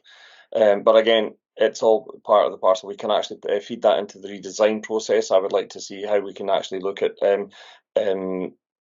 facilitating the white lining ourselves as a Highland Council rather than being reliant on contractors. So I think that's where our focus needs to be driven there. But in terms of the ever increasing list that we've got for Caithness, I'm wanting to go back to 2018. Because when I first got elected in 2017, in 2018, one of the first things that we requested for the roads manager at that time, and it was Graham Mackenzie, was to populate the list and to build that up so we could get a better picture of what the repair and maintenance list for Caithness would look like. And I know that, Josie, your team has been doing that consistently since 2018. It hasn't necessarily reflected the fact that the roads condition in Caithness is getting worse, because if that was if you look at all the other areas of Highland Council, they don't have the same kind of list that we have, and I don't think it's fair that we can compare these lists between areas in terms of road reflective of road condition. We have made that commitment year on year since 2018 to build that list up. And I still make the comparison of the fact there's two comparisons. One, in 2018, the Wick Cemetery Road was on that list. And that Wick Cemetery Road has never been done, and it's still on it because it was never at the condition that where it took priority over others. So you can see how there has been a maintenance list, a routine maintenance list that's been prepared every year, and other roads get added onto it. The road here at my street, Bakey Place, is scheduled and has been scheduled for 2 or 3 years for a surface dressing, because since it was adopted by Highland Council, it's now due that. But it's perfect. There's nothing wrong with it. But it's on that list. So everything on that list doesn't necessarily need to be done just now. It is a planned maintenance list that the roads officers have been continually building for Caithness, and I'm really grateful that we have that. But I don't want us to be using that information and making it and taking it totally out of context and making it look to the public that every road that is on that list now needs to be done. It is not the case. We have been building that list up since 2018, and I wish to heck that we would be building these lists up for all the other areas of Highland Council so that we could have a better, more informative and more in-context discussion. So it's just to make sure that we get our that list for Caithness in context. It is not necessarily reflective of a never falling apart, immediately required, maintained road. Thanks. Thanks, Raymond. Okay, finally, Jan. You're muted, Jan. Right, thanks. Yeah, the list is very helpful, and Raymond, you said you'd actually put it round us, because it's very helpful for all the complaints we get, and we can actually say it's actually on the list, and it's been reported, and it has actually been added to the list. But it's the priorities. But the potholes are getting really, really bad in Wick. Okay, And Jan, Wick Cemetery Road will be on it for a while because it's not as bad as some of the other roads. Okay, Jan. Joanne, I don't know if you want to, Josie, you want to say anything more? I'll just sort of confirm, we prepare a similar list in Sutherland because I report there as well. But because of the, I don't know, Caithness, you can get most places around Caithness. So the technical team were tasked with driving across the network in Caithness. They were also tasked with driving around the network in Sutherland, but as you can imagine, it's a bit of a bit more onerous task. And, we can't get to Cape Wrath in the middle of the winter. So whilst the Caithness list is longer, it's because the team have been able to get out and about across more of that network than they have in Sutherland. And that's why if you look at the Sutherland list, there's less on it. It's not because they have less to do. It's we haven't visited every single road. And the staff have been able to in Caithness. And it's an evolving list, and if you look at it, there's always what last year's priorities were on that list, and you'll see how many blanks there were because that's how many additions there's been.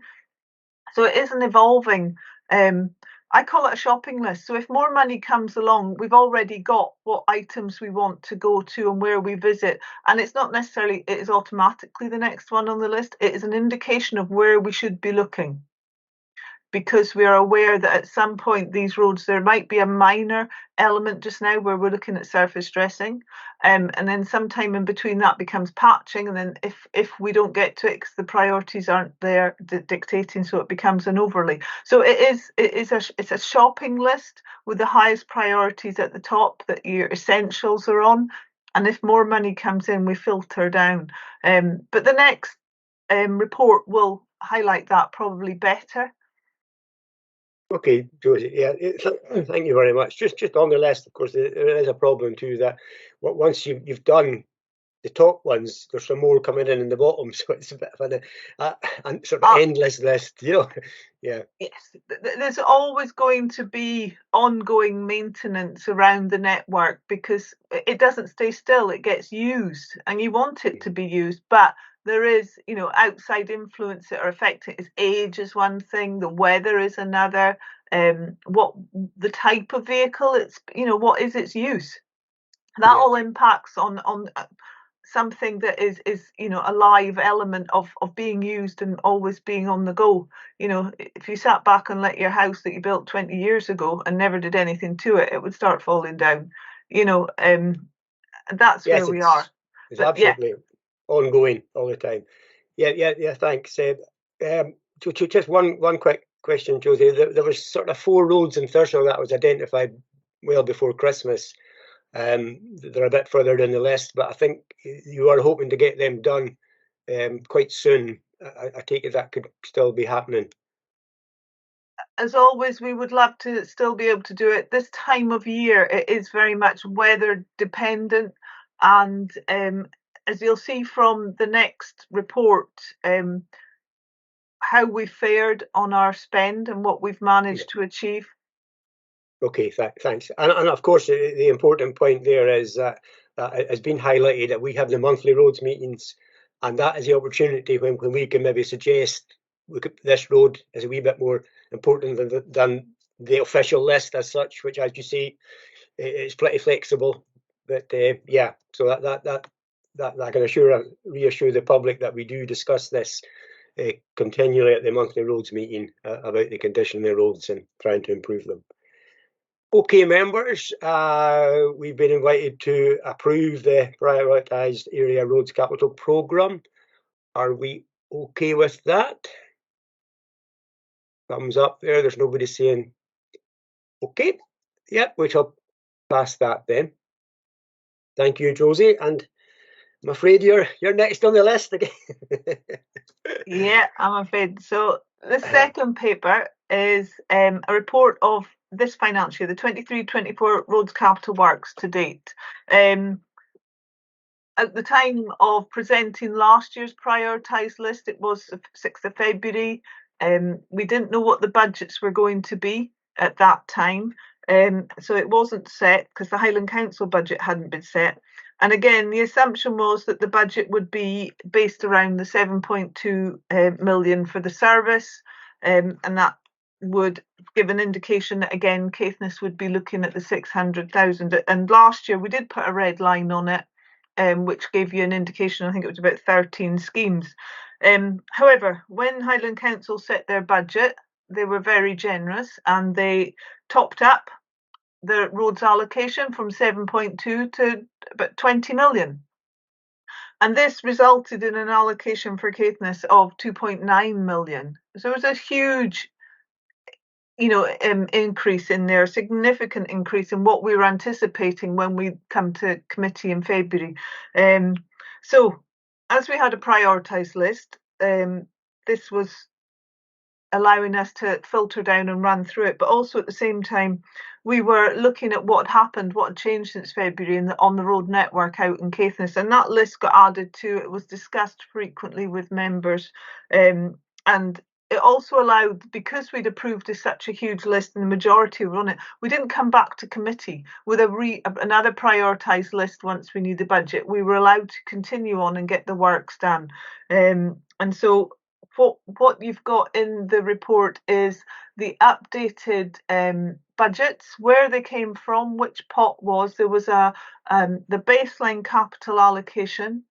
There was an additional top up of that there was the original 7.2, there was a top up of 5.1, but there was also 7.7 that was kept as a strategic, and that was split not with the normal formula, but where it was needed most, and that was a first, I think, for a long time, how the council split their budget. But as I say, it resulted in about 2.9 million for Caithness on that.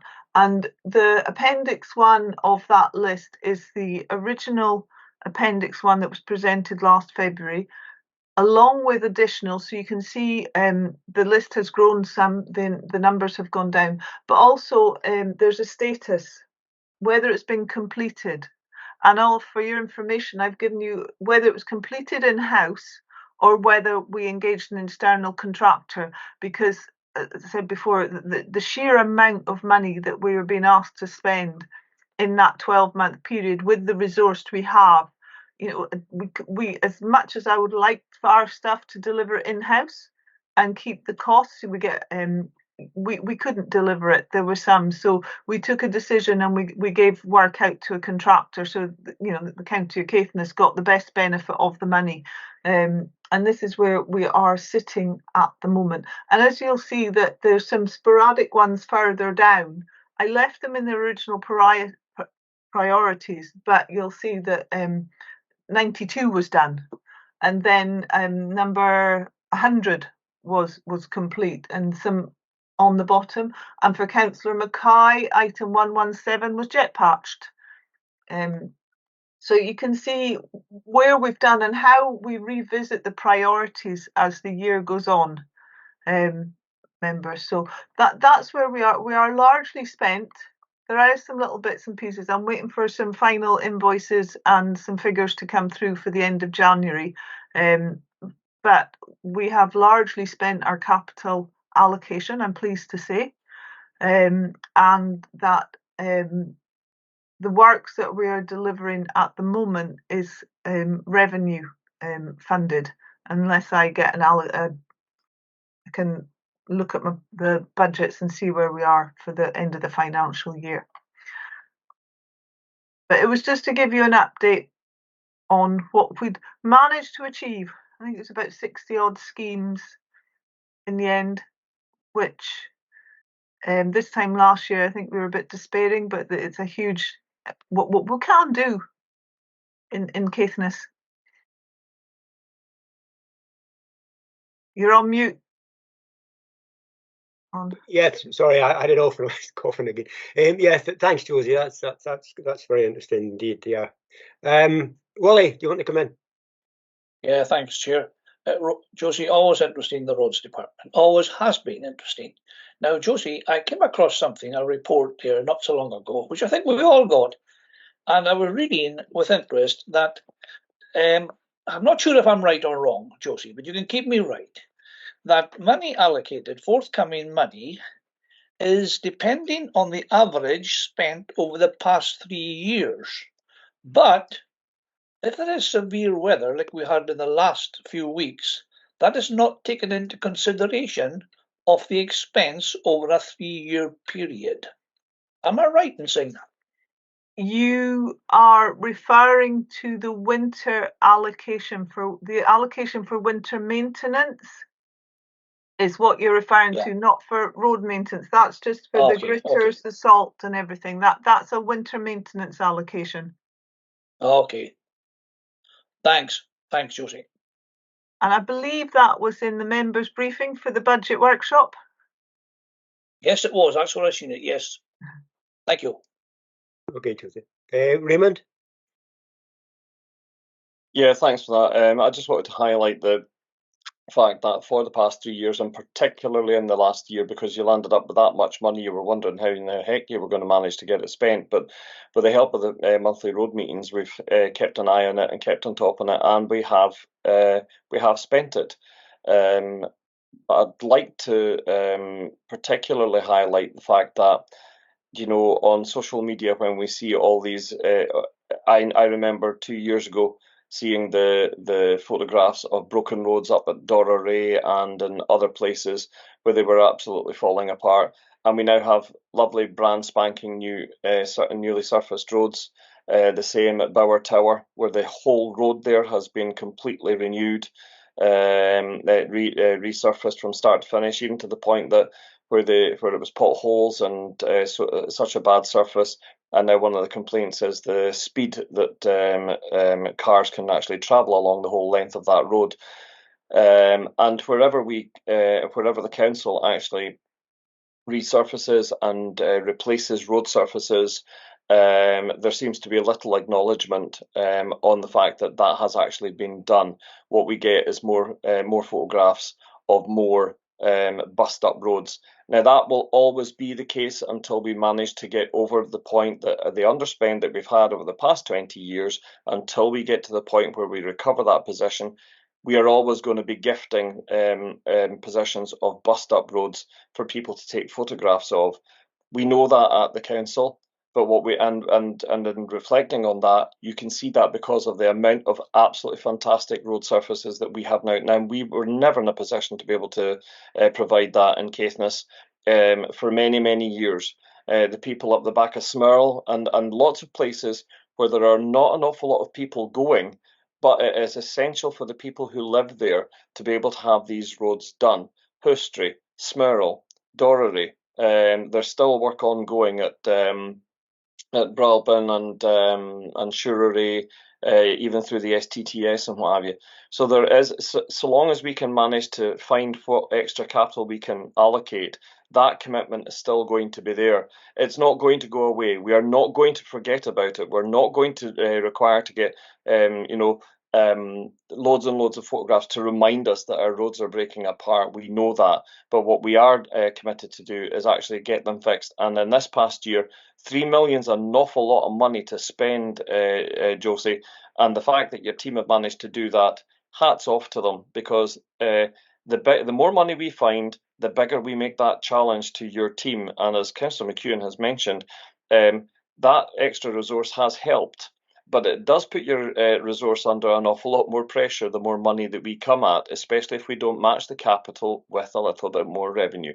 It's a challenge for us all, but we're still working at it. Thanks very much, Josie. Well done. Thank you. Josie, you want to come back? Yeah, I would. You know, our guys. It's nice to be able to have it done locally. Keep it in. Keep the money in the county is one thing I kind of look at. Rather than getting big contractors from up the south to come and do it. What I would say though is I do have to advise my guys not to look at social media. Social media expects an instant response, but we have to program and plan our works. We have notice periods, we have other responsibilities, and I have to say it does cause my team some distress. You know, so I have to advise them that that isn't where we look. It's upsetting for some. Others just don't deal with it. Personally, myself, I don't actually look at any of it. I'd rather not be on social media, and I think that's an unfortunate side that they do get praise, but it's when we've got the extreme weather events and they've got that. The routine day-to-day stuff is quite challenging, and it can be soul destroying in a way for the staff, you know, that any good efforts are overshadowed by negativity, which is always going to be in a greater volume, unfortunately, out there. So yeah, thank you. I mean, and any positive comments we do get at committee are always passed on. And as I say, at the roads team meetings as well, they get passed on. So thank you. Yes, Josie, yeah, we're all aware of the advantages and disadvantages of social media, certainly. Jan, did you have your hand up? Yes, I did. And Yeah. you did actually carry out 63 jobs, and which is absolutely amazing considering what we were faced with at the beginning of the year, what we thought was going to get about 13, which is absolutely amazing. And I don't want to comment on a particular role, and I don't want to take photographs or any of it because, yeah, but there has been a lot of work done in the back roads and the single track roads and everything, which is amazing, over wanting to split it in all different places as well, which is much appreciated. And we know there's a lot to be done, and you know, and as long as we know the list and we can try and tell people to be patient that it is on the list, I think that's a big help. But you say there's more negativity than positivity goes out on social media, so I think, yeah, you just have to understand that. And I'm pleased if your guys just don't, they need to be a bit like me and get thick-skinned. Lovely road at Newton Row now, eh? No, I didn't mention anywhere. But it's maybe something that we should be doing, you know, like taking like photographs of the positive and putting it on social media. You know? I think what a lot of the public forget is that we have something like 550 miles of roads in Caithness, and that's from what John O'Groats to well down to Yorkshire or something like that. You know, it's a tremendous distance. Wally, you want to come in? Yes, you mentioned social media. Josie, you're living in a better world than social media fanatics. Believe you me, because I'm a social media freak, but I keep it social. 100% social. Me too. Josie, if there was no social media, the world would be a different place to enjoy. Absolutely. But however, just a final comment, Chair, which you mentioned yourself. Josie, on page 270, 6.3 bullet point, very important comment there you made, that our regular meetings will continue for all the members in Caithness. And I repeat, all the members in Caithness. Our roads meetings will continue with senior road staff to discuss priorities and agree the works ahead. Well done, Josie. Thanks, Chair. Thank you. Thank you. I'm very conscious of the time now, so unless you have anything more, Josie, to add? No. No, right. Thanks. Thanks, So Josie. there's three points that the committee is invited to note: the final budget allocation for the Caithness area, the works completed on the approved prioritised list, and additional works identified and prioritised throughout the year. Are you happy to note this? Yes. Thank you. Thanks. And thanks very much, Josie. I know you had No. 2 reports to do there, so you did very well. Thanks again. And did. always our thanks to you and the Roads Department. Thank you. And I'm off to Thurso just now. Oh, So, the sun's shining. oh, lovely. It's not engulfing. I'll say thank you very much. Okay, thanks Bye. again. Bye. Right, members, I'm conscious of the time. We shall move on now to item 9, which is the garage rents for 24-25. I'm delighted to see we have Margaret waiting patiently there to come in. So it's all yours, Margaret. Lovely, thank you. Good afternoon. Brilliant. This will be very brief in comparison to what, that'll not take much of your time. So today the committee are invited to agree a level of rent increase to apply to the Caithness garages and garage sites. As you know, the local priorities for garages held in the HRA can be undertaken at a local level now.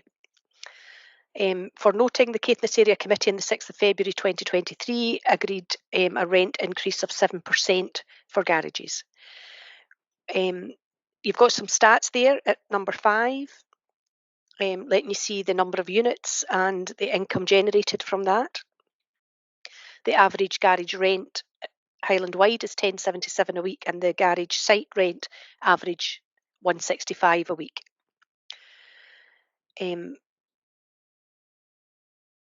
Tenant consultation and the general rent increase for houses focused on 6.5, 7.3 and 7.95. I believe there's a recommendation going to the Housing and Property Committee at the end of the month for an increase of 7.95. Number 6 gives you an idea of the income that would be generated from the respective increases, and it's really down to yourselves to decide how you want to go with this. For your own information, the Wester Ross Strathpeffer Locales Committee agreed 7.95 this morning. Nairn agreed 20% increase, and the Sutherland Committee 10%. So there is some variation across Highland. Okay, Margaret, thank you very much. You're welcome. Open up for any comments from any of the members. Nothing doing, so we have to decide which rent increase. Any thoughts?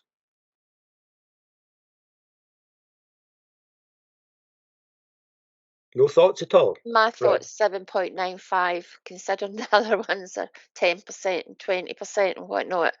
You know, I would think 7.95. Okay, so do you want to propose that then? I'll propose 7.95. Do we have a seconder? Chair, I can't use my electronic hand, and I sorry. have lost connection on my laptop, so I'm having to transfer to my mobile. I did hear the contributions that Margaret made there just now. I would actually be looking to move a 7.95% increase on the actual garage rents, but a 10% increase on the actual site rents. Margaret, I believe that I'm in a position that I can actually do that. You are indeed. That's my proposal. I'll second that. Okay. Right. Any other comments or proposals? No. I think then that we're quite happy to agree that, and we'll agree that 7.95 and 10%, Margaret. That's lovely. Thank you very much for your time. No problem. That was easy for you, Margaret. Easy one today. Thank you very much. Bye. See you later. Thanks, Margaret. Right. Item 10 now. Wick Common Good, and delighted to see that we have Alison to go through that with. Okay, Alison, hand over to yourself. Thank you, Chair. Good afternoon, members. I was going to say good morning, but good afternoon, members. So the paper in front of you is comprised of 3 different elements. The first around the statement of accounts and the final monitoring for 2022-23. We've got the Q3 monitoring for the current financial year, and then a proposed budget for 24-25. So in terms of the statement of accounts for 22-23 and the final monitoring, they're set out in appendices 1 and 2. A couple of things to highlight would be that in terms of the expenditure, this was limited during 22-23. You'll recall that the costs relating to the assets of the fund were still being identified at that point in time.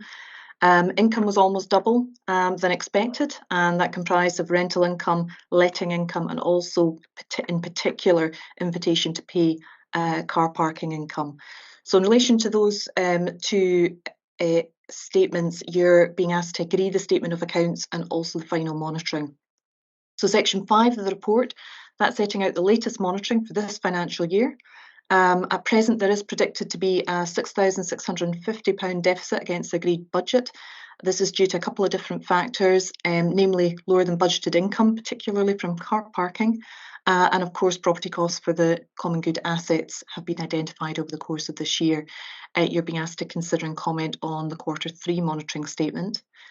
The final core element in section 6 sets out the proposed budget for 24-25. The predicted income is based on current income levels from rental income and from this year's invitation to pay car parking revenue, which is lower than the previous year. So that's what the next year's income has been based on. Members will also know that work is ongoing through the estates team to market the space available within the town hall and to increase the income derived from rents for there. So at present, the budget proposes to take into account that there isn't sufficient income to cover all of the costs from the assets and of the fund, and officers will continue to work to increase income from the assets and move to that position of financial sustainability. That's clearly a clear priority. So you're being asked to agree the Common Good Fund annual budget for 24-25. The final section of the report, members, updates on a couple of development matters in relation to the fund, but also updates on the fact that works commenced across Highland to update the overall Highland Common Good policy. And this is to reflect that and really focus on developing a Highland-wide approach to guide and inform the development and management of new common good funds, Wick, of course, being one of them, and Thurso, which is due to come online very shortly. And that approach would be to support those funds. As I touched on already, I think the aim for all of these is to reach that position of financial sustainability for the funds, and that's clearly important in terms of going forward. So, members, I will do my best to answer any questions, and if there is anything that I'm unable to answer, I will of course take it away and come back to you. Okay, thank you very much, Alison. Raymond? Thanks, Alison, for the report. Nothing specifically to refer to. However, one thing I'd like to know is how are we going to take this forward in being able to actively work the common good fund and to sweat the assets, as I call it, in terms of making the money. If the common good has assets, they need to be making money. We can't be making money and then just just getting it to clear its feet. Or not even clear its feet, even though the Highland Council is still the responsible body for the liabilities that are in there. So how are we going to take that forward in the future? Because we really need to do work on the Common Good Fund of Wick. And is it possible to have that on a forthcoming area business meeting so that we can flesh some of that out even more? I know that the former board manager was working on a lot of that along with some of the rest of us. We need to understand what's going to fill that void, and it needs to be done sooner rather than later because we do have a really good asset in terms of the Wick Common Good Fund, Wick Common Good assets that we didn't realise that we had. Now we have a fund. Now we need to make it work for the people. Thanks. Thanks, Raymond. Alison, do you want to answer? Yes, certainly. I think you're absolutely right, Councillor Brenner. I think it's one of the crucial things that we really do need to focus on in terms of the development of the fund. And yes, of course, the previous board manager had been doing quite a lot of work. I think it is about looking at couple of things.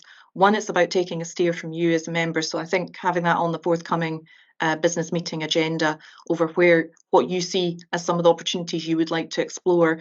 But also, I think there is something about tapping into some of the expertise across the organisation. You'll know the Estates team are already doing quite a bit of work to try and promote the town hall in particular, but actually there are other assets for the Wick Common Good Fund as well. What else can we do? What are the opportunities as part of that? Looking to property colleagues, estates colleagues, finance colleagues, to see what are some of those opportunities to take that forward and develop. And I think, as it articulated in the paper as well, that strategy for going forwards, because it's not just about washing its face, it's actually about generating the income. And I think you do use the term sweating the assets, but you're absolutely right. You want to be able to cover the costs and be able to put into the development side of things so that you can use that for the good of the wider community. So I think also, if I recall in the past, there's been good engagement through the Wick Community Council as well, and they've had ideas for coming forward. So I think that would be another avenue that would be important to engage with the Community Council, and we can, as a team, we can look at doing that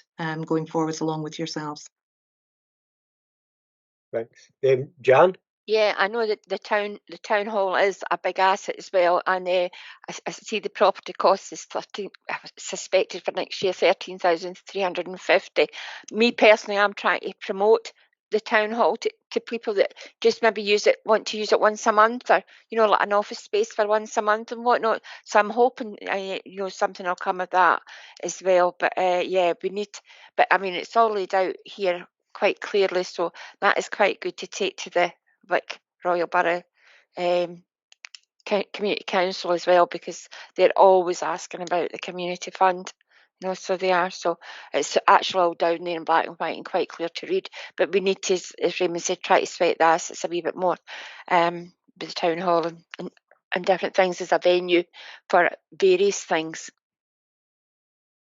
Okay, thanks, Jan. Any other members got anything to say? Make comments or questions? No? So, well, the committee is invited to consider and agree the Wick Common Good Fund statements of accounts and Q4 monitoring report for 22-23. We're also to consider the position of the Wick Common Good Fund as shown in Q3 monitoring statement against the budget for 2023-24, and also to agree the Wick Common Good Fund annual budget for 24-25. Are we all happy in agreement with that? Yes, that's fine. We shall agree with that. Okay, Alison, thank you very much for that. That's item 10. Now, we have an emergency item, respect of Standing Order 8, which I think Raymond will let us inform us on that one. Yes, and if the officers who were there for the previous item are remaining, that would be really good. It's in the emergency item in accordance with Standing Order 8 is to do with the Wick Street design, and we are in the process, the Highland Council is in the process of submitting a bid and working that through to a decision that we expect at the end of March. There is, as many members of the Wick area, Wick and East Caithness will know, we have been working at this for a number of years. It is fully supported. We have been integrated in the process to be able to get the various bids across the line for each of the stages. And we are now at that final stage where we're hoping to secure the funding for the construction phase of this. Excuse me. There's many members of our community are hugely supportive of this. The only thing is that over the period of time, because of COVID and various other factors, it just seems to be quite a period of time that it has taken to get to this stage, and an awful lot of folk have wondered if it was actually ever going to go ahead. But that's the kind of process that projects like this have to go through, and the kind of time period that they take, even if they are going to be exacerbated by 2 years of COVID. So we are now at that fantastic position of being able to look forward to securing the money For those of you who would like to know, the amount is it's in the amount of 2.2 million. That would be a terrific investment into the town centre of Wick, and that investment has increased a fair bit, given what we were looking at the beginning of this project. What we need to do is to be seen to formally endorse that at a Caithness area committee, which I'd like to invite members to do. The reason that it's coming forward as an emergency item is because we will be time barred from doing this before the next Caithness area committee. We are expecting the assessment of the bid and the award to be announced before the next Caithness area committee meets. I'm not going to go through all the information about or a summary about the Wick Street design, because members are well aware of that, and it has been well advertised in the local community and in the press, and indeed they've been part of the whole consultation process along the road. What I believe that we now need to do is endorse the whole process,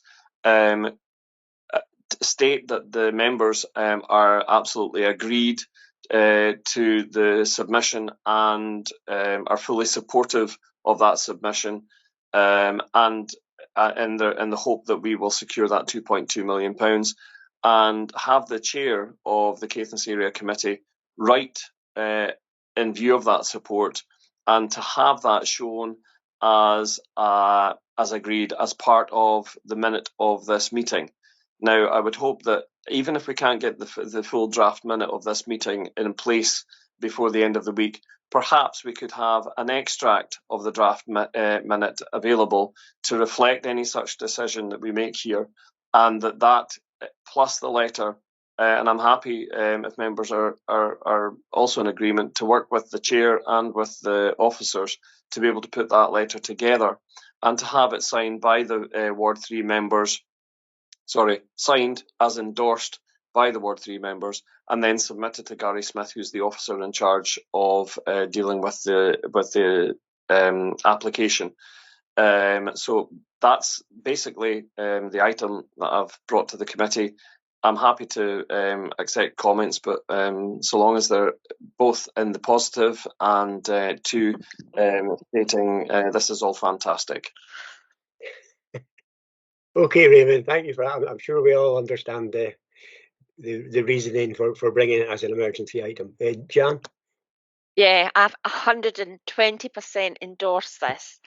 So I do. You'll be happy to know, Raymond. And I think so the officers that have actually every now and again been chasing up for updates on it, because also the people of Wick, they've been asking questions, and so I think, yeah, 120% endorse this, and I hope we get the final bid in and it's approved, because it'll make a really big difference to the town of Wick. Yeah. Can I come back on that, Chair? Yes. I think that Councillor McEwen knows that the bid is actually submitted. This is the work that's ongoing and it follows up once the bid is submitted. And hence why I think that it's really, really essential that we endorse this today. Well, I've 120% endorsed what you've said for the work going forward. For the work going forward. Yes, thanks, Jan. Any other comments on that, or are we quite happy to proceed with what's been suggested here, that we really put our weight behind it as a committee and approve the project? Yep. Yes, there's nobody saying anything, so hopefully yes, that's fine. Thank you. Okay. Right. Am I allowed to come in here just for any other business, or is this for a Not local? really, no. Not really. Okay. That was an emergency item, Jan, sorry. No, right, okay, that's fine. Okay. Right, we are now got to the last item on our agenda, the ward discretionary awards. I just want to say that there's still funds available in both areas. It really has to be used up by March this year, so there could be some more applications, but we're really just invited to note the following: Thurso and North West and discretionary budget applications, and the Wick ones as well. So are you quite happy to note these payments that have gone out. Yeah, Happy to know. happy to know Okay. it. Right, folks, I think that's us now. Quite a lengthy meeting, but we've covered a lot of really important items and ones that the public are concerned about, especially the road side of things. So thanks all very much for your input and comments, and I wish you all the best for the rest of the day. Thank you. Thank you. Bye, everyone. Bye.